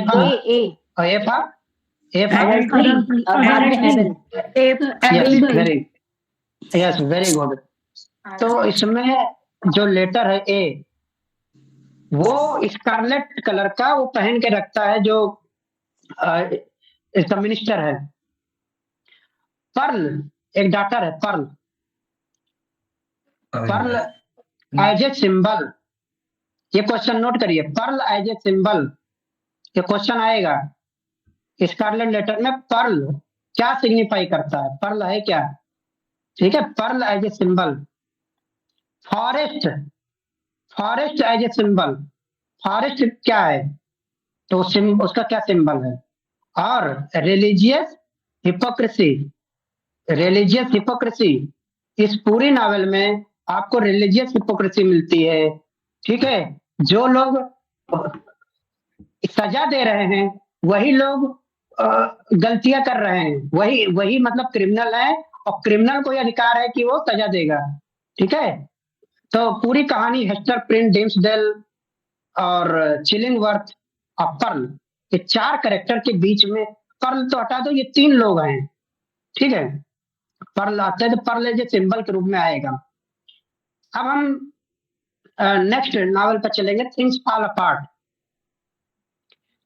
अपार्ट में ओकोंको की जर्नी है, ओकोंको के बारे में है कि किस तरह जो कॉलोनाइजर हैं वो आते हैं और सब बदल जाता है।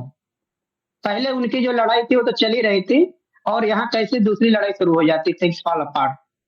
ये तो सबको पता होगा कि कैसे वो WBH की पोयम से टाइटल ली गई। ठीक है, क्वेश्चन नोट करिए, role of roots and culture, role of roots and culture. Root का क्या रोल है, कल्चर का क्या रोल है, ये लॉन्ग में आएगा, इंपॉर्टेंट क्वेश्चन है। Next, role of a system, system का क्या रोल है, सिस्टम जानते हो क्या है, सिस्टम, सिस्टम वो तरीका है जिससे शासन चलता है। कई बार जिनका शासन है उनका सिस्टम नहीं होता, शासन तो कर रहे होते हैं लेकिन उनका सिस्टम नहीं चल रहा, सिस्टम किसी दूसरे का चल रहा होता है, शासन किसी और का और सिस्टम किसी और का। तो रोल ऑफ सिस्टम इसमें जब आप पढ़ोगे देखोगे कि किस तरह अंग्रेज लोग आते हैं वहां के सिस्टम को हाईजेक कर लेते हो, अपना सिस्टम चलाने लगते हैं। टाइटल के ऊपर क्वेश्चन बनेगा शॉर्ट में, discuss title things fall apart, things fall apart के टाइटल डिस्कस करने को आएगा, इसका क्या मतलब है। तो जब आप डब्ल्यू बिट्स की पोएम पढ़े होगे तो बस समझ जाओगे थिंग्स फॉल अपार्ट का क्या मतलब है। कौन सी पोएम है, सेकंड कमिंग? यस सर, जी सर। हाँ, तो वो लाइन याद है किसी को, कहाँ आती है थिंग्स फॉल अपार्ट, किसी को लाइन याद है वो सेकंड कमिंग की? टर्निंग टर्निंग, हाँ टर्निंग टर्निंग वाइडनिंग जाए, I think Center cannot hold things fall apart. Centre can not hold things fall apart, Faulkner can not here the Faulkner. तो centre can not hold, एक Jair जो बढ़ता जा रहा है वो सेंटर अब नहीं है, कोई सेंटर नहीं है। सिस्टम क्या होता है, सेंटर होता है, और जब सेंटर ही ना बचे, सेंटर ही फिक्स हो जाए, शिफ्ट हो जाए, तो वो उस बारे में है। ये नॉवेल बड़ी ऐसा नोबेल प्राइज भी मिला है। Role of gender, women character के बारे में क्वेश्चन आता है तो रोल ऑफ जेंडर ये क्वेश्चन मोस्ट इंपॉर्टेंट है। अगर वुमेन कैरेक्टर के बारे में आता है तो ये इसी में आ जाएगा, इंक्लूड है रोल ऑफ जेंडर, इसके ऊपर मोस्ट इंपॉर्टेंट क्वेश्चन है।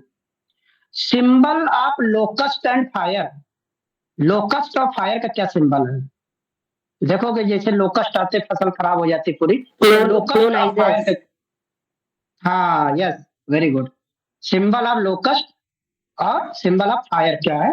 अब fate versus free will, fate versus free will, अच्छा ये फ्री विल वाला मैं भूल गया था, माइकल हेंसर्ड में भी आता फ्री विल का क्वेश्चन, माइकल हेंसर्ड वाला जो है मेयर ऑफ कैस्टरब्रिज, उसमें भी फ्री विल का क्वेश्चन आता है, इसमें भी आता है थिंग्स फॉल अपार्ट में। इसमें है कि जो लड़ाई है कॉलोनाइजर की और जो वहां के नेटिव हैं उनके बीच का, अच्छा नेटिव को पता ही नहीं चलता कि हम लड़ाई में हैं, जब तक आपको शत्रु का पता ही नहीं चलेगा कि आप लड़ाई लड़ रहे हो कि नहीं, आपको पता ही नहीं है, तो शुरुआत में तो पता ही नहीं चलता, उनको लगता है कि दे आर हेल्पिंग देम, शुरू में ऐसे लगता है कि हेल्प कर रहे हैं, ठीक है। तो फेट वर्सेस फ्री विल ये क्वेश्चन है, इंपॉर्टेंट क्वेश्चन है। और अगला question, power of language, power of language ये भी है, लैंग्वेज देखो इंग्लिश कोई बोलता है तो कहते हैं ये पावरफुल आदमी है, हिंदी कोई बोलता है कह रहे हैं ये तो बेकार आदमी, कोई मतलब का नहीं है। पावर ऑफ लैंग्वेज इसमें दिखेगा, इस नॉवेल को जब आप पढ़ते हैं तो आपको मिल जाएगा, देखो पावर ऑफ लैंग्वेज तो है, ठीक है। और कॉलोनियल इंपैक्ट या इंपैक्ट ऑफ कॉलोनाइजेशन या impact of West, impact of West या कॉलोनियल इंपैक्ट ये है, ठीक है। अब हम अगली नॉवेल बात करेंगे, बैचलर ऑफ आर्ट्स, आर के नारायण का है। इसमें आपको पता होगा ये इससे पहले एक नॉवेल आई थी स्वामी एंड फ्रेंड्स, फिर दूसरी नॉवेल है बैचलर ऑफ आर्ट्स, और इसके बाद तीसरी नॉवेल आई थी the English lecture, English teacher, ठीक है, तो ये बीच की है। हाँ, तो ये नॉवेल जो है उसी चीज को बढ़ा रही है, और ये एक तरह के बिल्डेंस रोमन है, because protagonist is in journey, protagonist एक तरह के जर्नी में है, वो एक्सपीरियंस कर रहा है लाइफ को। क्या कहानी है कि मालती से उसकी शादी नहीं हो पाती है, जो प्रोटेगनिस्ट कौन होता है, हीरो कौन है, चंद्रन, चंद्रन, चंद्रन, तो चंद्रन से उसकी शादी नहीं हो पाती है क्योंकि कुंडली मैच नहीं करती है, जैसे होता है, तो जैसे भी बॉलीवुड फिल्मों में होता है कुंडली मैच नहीं हुई तो उनके मम्मी पापा मना कर दिए कि शादी नहीं हो पाएगी, जाओ मंगल लगा हुआ है। तो मंगल दोस्त की वजह से शादी नहीं हुई, वो बाबा बन गए, घूमने लगे इधर उधर। ठीक है, और मालती की शादी कहीं दूसरी जगह हो जाती है, ये सब है। हाँ, सेमी ऑटोबायोग्राफी है, क्योंकि उनके साथ भी राजम, और जो उनके साथ भी हुआ था आर के नारायण के साथ। तो bildungsroman or coming of age, ये दो तो है इसके क्वेश्चन, बिल्डन्स रोमन और कमिंग ऑफ एज। इसके अलावा picaresque novel as a picaresque, discuss bachelor of arts as a picaresque novel और trace the elements of picaresque in this novel. ये है मालती और चंद्रन की जो लव स्टोरी, या ऐसे कह सकते हैं कि प्लेटोनिक लव। अब भाई शादी नहीं हुई तो कैसा लव है, लेकिन लव है, लास्ट तक लव रहता है। ठीक है, तो प्लेटोनिक लव का लव स्टोरी, इनका रिलेशनशिप, ये एक इंपॉर्टेंट क्वेश्चन है शॉर्ट में। मालती चंद्रन लव स्टोरी या लव रिलेशनशिप या प्लेटोनिक लव। ठीक है, और रोल ऑफ सोसाइटी, सोसाइटी का क्या रोल है इसमें, role of society in Bachelor of Arts. इसमें विलेन कौन है, सोसाइटी विलेन है, सोसाइटी इसमें विलेन का काम करता है इस नॉवल में। तो सोसाइटी के क्या क्या, भाई सोसाइटी अपने पैरामीटर से चलता है। उसने कहा कुंडली नहीं मिली, जाओ शादी नहीं होगी। अब वो कह रहे हम दोनों लोग तैयार हैं, लेकिन अब कुंडली नहीं मैच की तो शादी नहीं हो पाई, तो वो बाबा बन गए, इधर उधर घूमते रहे। ठीक है, तो ये है बैचलर ऑफ आर्ट्स। और मेरे ख्याल से सारी नॉवल हो गई होंगी, या कोई बची हो तो बताओ। और फिर जब टाइम मिलेगा तो मैं थोड़ा सा तो कांथापुरा सर। हाँ, कांथापुरा में नोट करिए, ईस्ट वेस्ट एनकाउंटर, कांथापुरा का ईस्ट वेस्ट एनकाउंटर।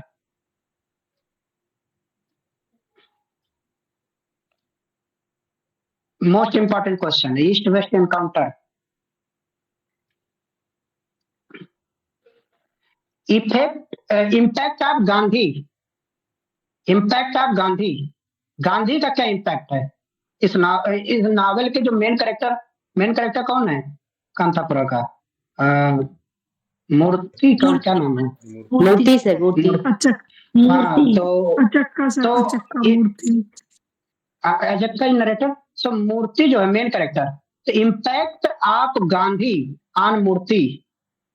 ठीक है, क्योंकि गांधी को ही रोल मॉडल मान के वो चल रहा है, पूरा गांधी की तरीके से उपवास कर रहा है, वो अपने गांव का गांधी बन गया है।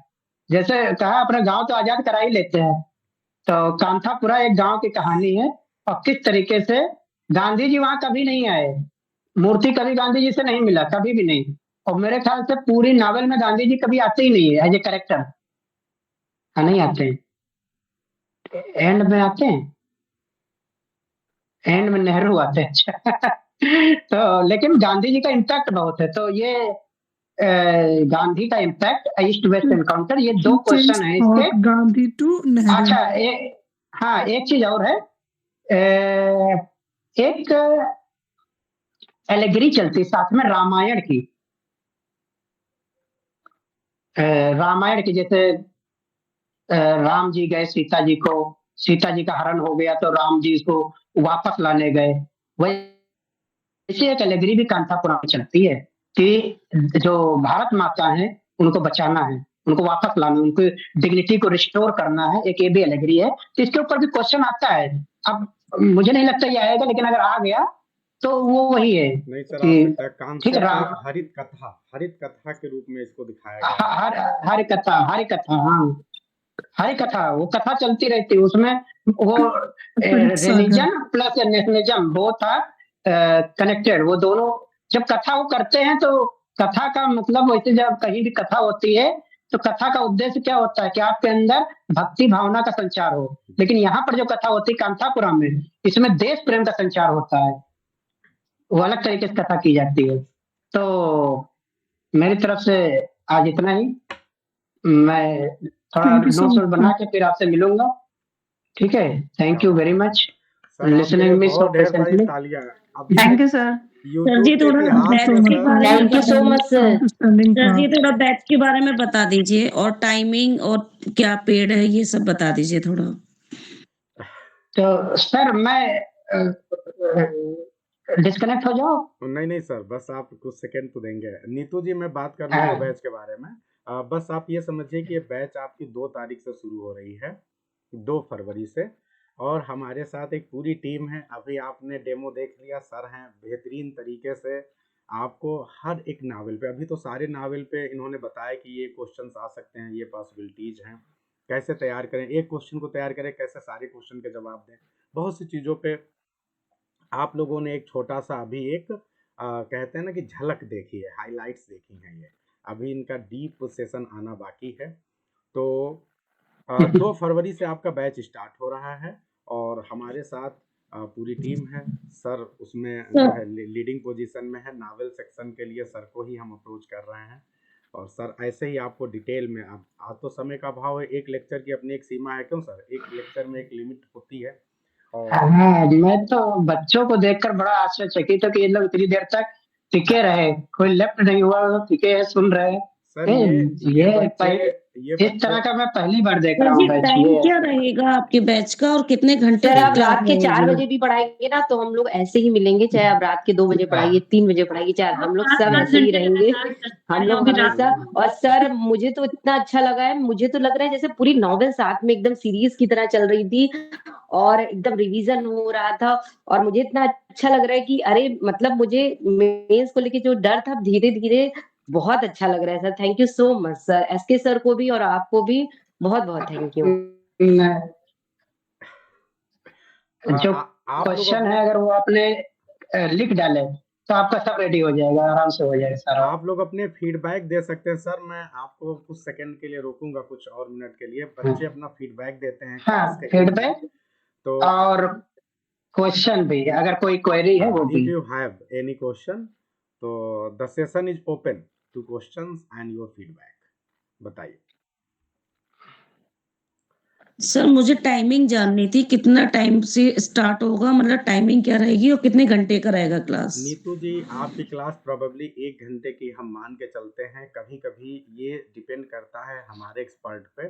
जैसे सर ने देखिए आप 1.5 घंटे पढ़ाए, बल्कि 2 घंटे हो गए क्योंकि शुरुआत 6 ही बजे सर ने कर दी थी। तो ये डिपेंड करता है। नीतू जी आप शायद हमसे अभी जुड़ी नहीं, इसलिए आप जानती नहीं। हमारे एस्पिरेंट जो हैं यहाँ पे, जो कह रहे हैं कि सर 4 बजे भी आप पढ़ा दीजिए, हम तैयार हैं। तो ये हमारी विशेषता है कि हमारे यहाँ टाइम नहीं पता चलता।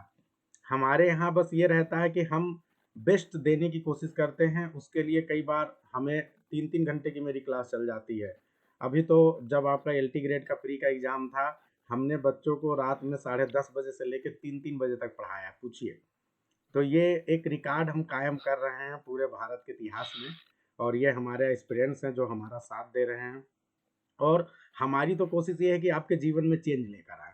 एक छोटा-सा कुछ क्या होता है ना कि स्टार्टिंग में कुछ इंफ्रास्ट्रक्चरल एक्सपेंसेस को सहन करने के लिए कह लीजिए कुछ चार्ज रखा जाता है, लेकिन वो नाम मात्र का होता है। जो हमारी क्वालिटी होती है, जो हम एक्सपर्ट लेकर आते हैं, जिस तरह का हम लेक्चर आपको प्रोवाइड करते हैं, उसके सामने वो कुछ भी नहीं होता है। तो इसलिए मैं बार-बार पैसे की बात कभी नहीं करता हूँ अपने बैचेज़ में, अपने सेशंस में। मैं सिर्फ़ आपसे बात करता हूँ कि आप हमें जॉइन करें, आप हमारे सेशंस को देखें, आप हमें पहले देख लीजिए कि हम कैसा करा रहे हैं और फिर उसके बाद जॉइन करिए, आपको निश्चित तौर पे लाभ ही होगा। इसमें कोई डाउट नहीं है।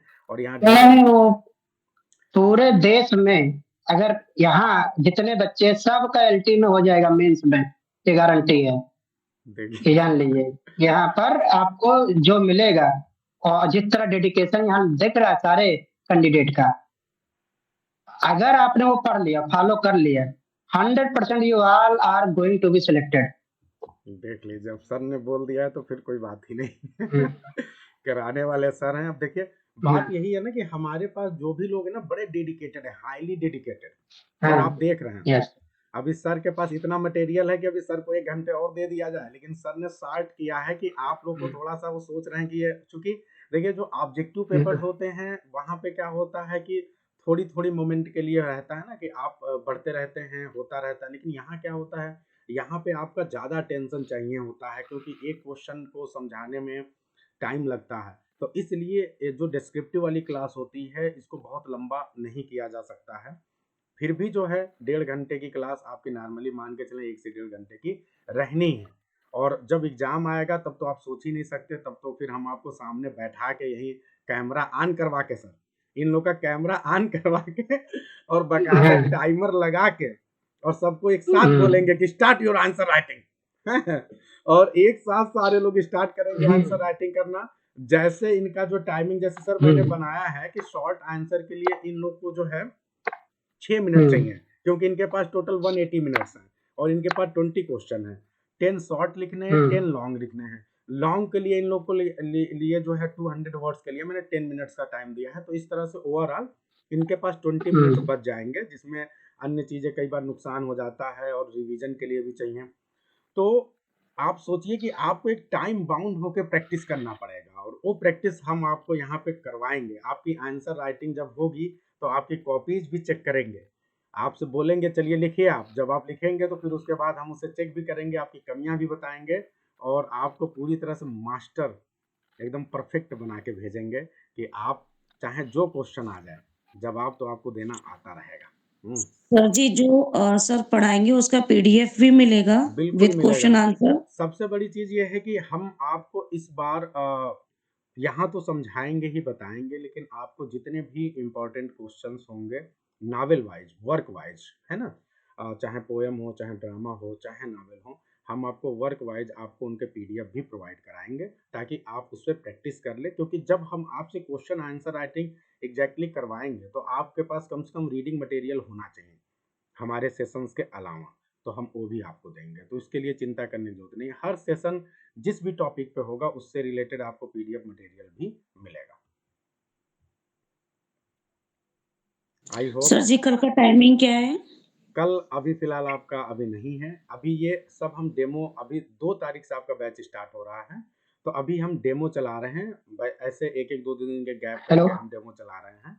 तो हम देखेंगे जिस हिसाब से हमारे एक्सपर्ट फ्री रह रहे हैं उस हिसाब से आप लोग का डेमो चलता रहेगा, ठीक है। तो आपको ग्रुप में अगर हमारे आप सुपर वाले बैच में जुड़ी हैं तो वहीं पे आपको पूरा इन्फॉर्मेशन मिल जाएगा। जब भी किसी की क्लास रहेगी तो आपको मिल जाएगा। अभी आपको ऐसे ही 2 तारीख से पहले 3-4 डेमो सेशन मिल जाएंगे और अलग अलग एक्सपर्ट्स, और उसके बाद से आपका 2 फरवरी से बैच स्टार्ट होगा। तो टाइमिंग बता दी जाएगी, ठीक है। सर ये जो ग्रुप है आपने गूगल मीट डाला है, इसी में आप इसी ग्रुप में इंफॉर्मेशन देंगे ना सर? इसी ग्रुप में, सुपर वाला जो ग्रुप है उसी ग्रुप में इंफॉर्मेशन मिलेगी आपको, ठीक है जी जी। ठीक है। यस, अदर जो एस्पिरेंट्स हैं, आप लोग कुछ कहना चाहते हैं सर के लिए कि सबको कोई डाउट तो नहीं है? बस आपके पास अंतिम 2-3 मिनट है, कोई कुछ कहना चाहता हो, कुछ बताना चाहता हो, you can. Thank you sir, thank you SK sir और मुकेश सर स्पेशली सर। अब जितना सर थैंक यू करें, इतना इंटरेस्टिंग क्लास था कि वेरी वेरी कितना वेरी लगा है नहीं पता। ऐसा लग रहा है सर जब एग्जाम के पहले कोई मॉडल पेपर मिल जाए हमको कि ये क्वेश्चन आने वाले हैं, और वो अंदर से खुशी होती है ना कि हमें अच्छा ये क्वेश्चन आएगा, हम उसको प्रिपेयर कर ले। तो सर ने आज वैसे ही सर क्लास ली है, बहुत अच्छा लग रहा है। लग रहा है कि कुछ इसके अलावा सर कुछ आ ही नहीं सकता। और सर अगर इस आंसर को, इस क्वेश्चन के आंसर को एक्सप्लेन कर देंगे तो सर रियली हम लोग फिल्ड हो जाएंगे आंसर के साथ। Thank you very much sir. ये चंचल जी चिंता न करिए, सर बिल्कुल आंसर लेकर आएंगे। विजय लक्ष्मी जी क्या कहना चाहते हैं? जल्दी फास्ट, 1-1 मिनट में बात कहना है आप लोग को, जल्दी। जिनका नाम लिया जी, यदि वो क्लास में है तो जल्दी से अपना फीडबैक देंगे, उसके बाद हम सेशन को एंड करेंगे। Vijay Laxmi, Yes, sir. Good evening, sir. Good evening, बताइए Yes, sir. कैसा Yes, sir. लगा आपको? Sorry, sir. I joined late, but I found it really very interesting and relevant, sir. And I would like to express my heartfelt thanks, sir, because मुझे भी यही feel हुआ last के मैंने I think half an hour मैंने attend किए, but अभी just I will attend this lecture properly after the class gets over. Yes sir, that is why I asked you that one. So मैं तुरंत अभी करूंगी और मैं सारे पॉसिबल क्वेश्चंस जितने भी सर ने बताया, सच में सर लग रहा था कि इससे ज्यादा तो और कुछ आ नहीं सकता। तो पॉजिटिव फील हो रहा है सर। अगर ऐसे ये डेमो है सर तो पिक्चर तो अभी बहुत बाकी है। Thank you so much. क्या बात है, ये सारे एस्पिरेंट्स हैं सर, बहुत अच्छा इन लोगों ने एलटी ग्रेड में किया है। हमारे यहाँ पे एस्पिरेंट ऐसे ढेर सारे एस्पिरेंट हैं जो 100+ स्कोर करके आए हैं सर, मतलब उनको कोई रोक ही नहीं सकता। 90+ वाले भी ढेर सारे हैं। तो बहुत समझ लीजिए बहुत कम समय में इन लोगों ने तैयारी की, क्योंकि ये लोग पहले टीजीटी की तैयारी कर रहे थे। लग रहा था दिसंबर में टीजीटी का एग्जाम होगा, फिर अचानक एलटी की डेट आ गई, तब भी इन लोगों ने अंतिम समय में बहुत अच्छी तैयारी की और बहुत अच्छा किया आपने। यस, हम्म, आप में से और कोई, प्रेमलता आर यू हियर, कुछ कहना चाहती हैं अगर आप क्लास में हो तो? Anybody else? कम से कम 2 लोग और अपना Yes, फीडबैक sir. दे दें। यस, बताइए। Thank you both of you, sir. और I really very happy to see both of you और बहुत ही अच्छा लगा, एकदम लाइट फील हो रहा है कि अब सोते हुए थे हम लोग, तो इस तरीके से लग रहा है कि हाँ कुछ न्यू अब स्टार्ट हो गया है, तो एक माइंड में मेकिंग सी होने लगी है और बहुत क्वेश्चंस बिल्कुल ऐसा लग रहा था कि कुछ छूटा ही नहीं है, पूरा कंप्लीटली कवर किया गया है उसको कि किस पॉइंट ऑफ व्यू से, किस डायमेंशन से हमसे क्वेश्चन पूछा जा सकता है। तो बहुत अच्छा लगा सर, एकदम लाइट फील कर रहे हैं। बहुत अच्छा, बहुत और अच्छा। ये बिल्कुल सच बात है कि मिस्टर मुकेश सर जो हैं वो काफी सागर अपने साथ लेकर आए हैं और हाँ, उड़ेलना चाहते हैं, लेकिन वही समय की कमी है। और सर हम लोग बिल्कुल भी बोर नहीं होंगे, हम लोगों को सर ने इतना मजबूत बना दिया है ना कि लेक्चर ले लेके 5-5 6-6 घंटे का भी हम लोग कंटिन्यू कर सकते हैं। Very good. Suraj Babuji, thank you thank you are so you much here? Again. Suraj Babuji, Suraj बाबूजी, हैं आप यहाँ पे? अच्छा, लाइब्रेरी में है, बोल नहीं सकते। बस सर, और एनीबडी एल्स? आरती दीक्षित जी, आप बताइए जल्दी से। अच्छी बात यह है सर कि ये हमारे जितने भी एस्पिरेंट्स हैं सबकी बहुत अच्छी तैयारी है, और इन लोगों ने देखिए पहले से पढ़ रखा है, तो इन लोगों को बहुत। काजल साहा, आप अगर माइक ऑन करके बोल सकती हैं तो यू कैन। निशी सक्सेना, मैं 1-2 लोगों के नाम ले रहा हूँ, बस उन्हीं को बोलना है, जल्दी से करें आप लोग। और सुप्रिया जैन, बस आज इतने लोग का अलग अलग सेशन में मैं अलग अलग लोगों से पूछूंगा सर, है कि नहीं सर? अच्छा रहेगा, सारे एस्पिरेंट। तो मैंने 3-4 लोग के नाम लिए, इनमें से यदि कोई भी अपनी माइक ऑन करके कुछ कहना चाहता है, यू कैन, जल्दी फास्ट। Good evening sir. हाँ, गुड इवनिंग आरती जी, बताइए। सर वैसे तो मैंने थोड़ा लेट ज्वाइन किया, लेकिन जितना भी सुना सर ने, जितना भी कहा, मुझे बहुत ही अच्छा लगा और एक माइंड मेकअप हो गया कि हम आंसर राइटिंग कर सकते हैं। इससे पहले ना एक कन्फ्यूजन सा हो रहा था कि पता नहीं अभी तक हमने ऑब्जेक्टिव किए हैं तो हम किस तरह से राइटिंग करेंगे, लेकिन सर को सुनकर ऐसा लगा कि आंसर राइटिंग करना हमारे लिए बेहतर है, हम कर सकते हैं। बहुत अच्छा लगा सर को सुनकर। Thank you thank you very much sir. Okay okay Aarti ji. और एनीबडी एल्स जिनके नाम लिए मैंने? Supriya, are you here? Yes, sir. Good evening, sir. हाँ, बताइए। Good Sir, evening. this is Supriya from here, sir. Sir, today I join your session, sir. Really, I feel that I think that sir, I'm not eligible for the mains, but when I take your class, sir, I just feel that if I will have the chance that I will show my best potential toward this work, sir. Thanks a lot, sir. बिल्कुल। Anybody else? तो sir, nicely आपने जो ये आज का session किया है, मेरे पास तो शब्द नहीं है, क्योंकि मैंने आपको इनवाइट किया है और मैं जितना सोचा था सर, जैसे होता है ना कि एक्सपेक्टेशन होती है, तो ग्रेट एक्सपेक्टेशन जो मेरी आपसे थी, आपने ग्रेटेस्ट एक्सपेक्टेशन बदल दिया है। अब तो मुझे लग रहा था कि ये सेशन है, फिर इसके बाद देखा जाएगा कब क्या होगा, लेकिन अब जो बच्चों के फीडबैक आ रहे हैं और जिस तरह से आपने प्रेजेंट किया है, क्योंकि मैं भी सेशन के दौरान था, तो मुझे ऐसा लग रहा है कि आपकी क्लासेस तो अब सर रेगुलर लानी ही पड़ेगी, क्योंकि इतनी बेहतरीन तरीके से आपने अपनी समझ दिखाई है नॉवेल्स के प्रति, और जिस तरह से आपने क्वेश्चंस दिखाए हैं, तो बच्चे एकदम एकदम अधीर हो गए हैं। अब इनको आपकी क्लासेस चाहिए ही सर, तो इसलिए आपसे रिक्वेस्ट है कि क्लास तो लेना है, और I am very happy that the students are ready to attend the class 2 hour 3 hour, because this is all the novels, if you cover all the novels, I think 13 or 14 novels are there in 1.5 hour. It is actually very difficult to complete all the novels in 1.5 hour. और बच्चे इतने अच्छे हैं कि अब मुझे 1 by 1 her novel का short में ये इसका प्लॉट है, ये करेक्टर है, और ये क्वेश्चन है, इस क्वेश्चन में आपको लिखना क्या keywords, I will give only keywords, वो कीवर्ड्स दे दूंगा, आप अपना सब लिखिए, वो कीवर्ड्स उसमें डालने हैं, बस ये है। बहुत सही सर।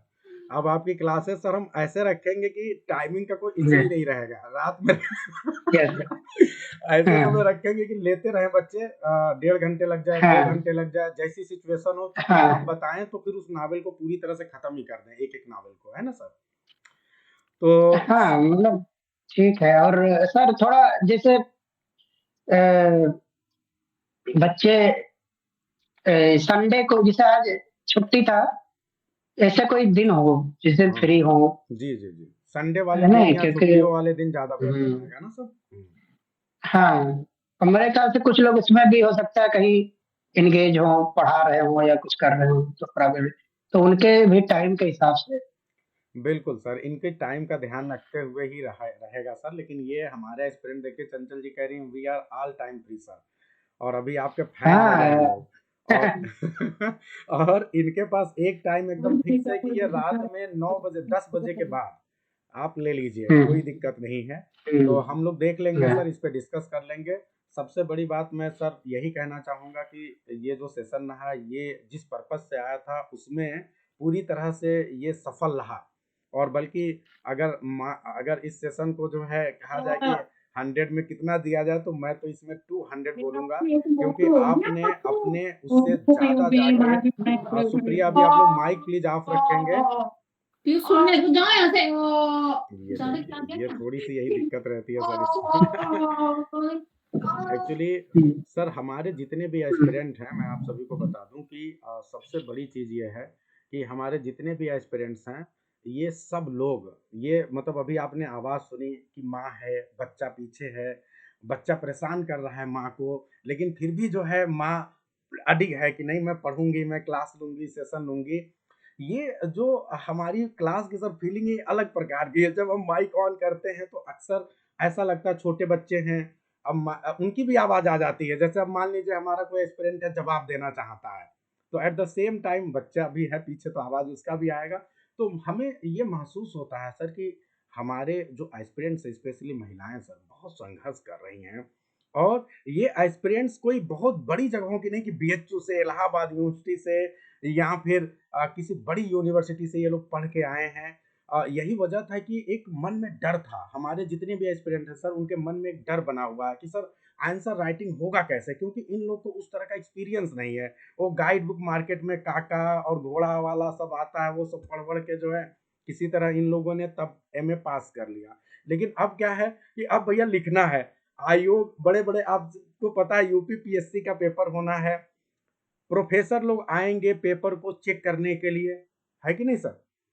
तो अब इनको आंसर राइटिंग अब तक चाहे जैसे हो गया, लेकिन ये जो एग्जाम है इसमें एकदम वो वाली आंसर राइटिंग करनी है जो इन्होंने एमए बीए में मिस कर दी है। तो समझ लीजिए सर, ये जो हमारी कुछ 3-4 महीने की क्लास होगी, इस क्लास में हम इनके उस पूरे थ्रेड को जोड़ने वाले हैं जो इन्होंने खो दी है। हम इनको 5 साल का जो एक्सपीरियंस के बाद आता है राइटिंग, वो आप जैसे गुरुओं के माध्यम से, जो कि आपने पूरा अपना अनुभव जैसे आज की क्लास में उड़ेल के रख दिया, इसी तरह से हम उस सारे अनुभवों के माध्यम से इन लोग की उन सारी समस्याओं को दूर करने वाले हैं। क्योंकि ये तय बात है कि आप हो सकता है ग्रेजुएशन या पीजी अच्छी जगह से भी करें, तब भी कुछ ना कुछ प्रोफेसर बहुत अच्छे होते हैं, कुछ नहीं होते हैं, तो हम लर्निंग तो एक ही दो से कर पाते हैं। लेकिन अच्छी बात ये कि हमारा जो प्लेटफॉर्म है, यहाँ पे आप जैसे हम कई प्रबुद्ध लेकर आएंगे और हर लोग अपनी तरफ से बेस्ट देने की कोशिश करेंगे, तो इन बच्चों को तो केवल बेस्ट ही बेस्ट मिल रहा है। तो इस कंडीशन में जो है हमारे बच्चे बेस्ट लर्नर बन के उभरेंगे। और निश्चित तौर पे हम ये कह सकते हैं कि आप लोगों ने जो एक्सपीरियंस हैं, जो अब तक की आपकी कमी रहेगी, एक कसक रह जाता है मन में कि काश हम बड़े इंस्टीट्यूशन से पढ़े होते, इलाहाबाद यूनिवर्सिटी, बीएचयू या ऐसी किसी जगह से, वो सारी कसक, वो सारा जो आपका एक डिप्रेशन है मन में, जो दर्द है, वो सब अब खत्म होने वाला है। क्योंकि हमारे साथ अब आ रहे हैं मुकेश गुप्ता जैसे ऐसे लोग जो गागर में सागर भर के प्रोफेसर आपको देंगे और अपने जीवन के पूरे अनुभवों को उड़ेल के रख देंगे। जो इतने सालों से बीए एमए के बच्चों को ये पढ़ाते आ रहे हैं, गाइड करते आ रहे हैं, उनका सार, उनका क्रक्स आप सभी को मिलने वाला है। तो thank you sir for this beautiful session. आप आए, आपने बच्चों को इतने अच्छे तरीके से, इतने प्यार से गाइड किया, इसके लिए आपको हृदय की गहराइयों से बहुत बहुत धन्यवाद एंड साधुवाद सर। मिलते हैं सर बहुत जल्द ही नए सेशन में सर।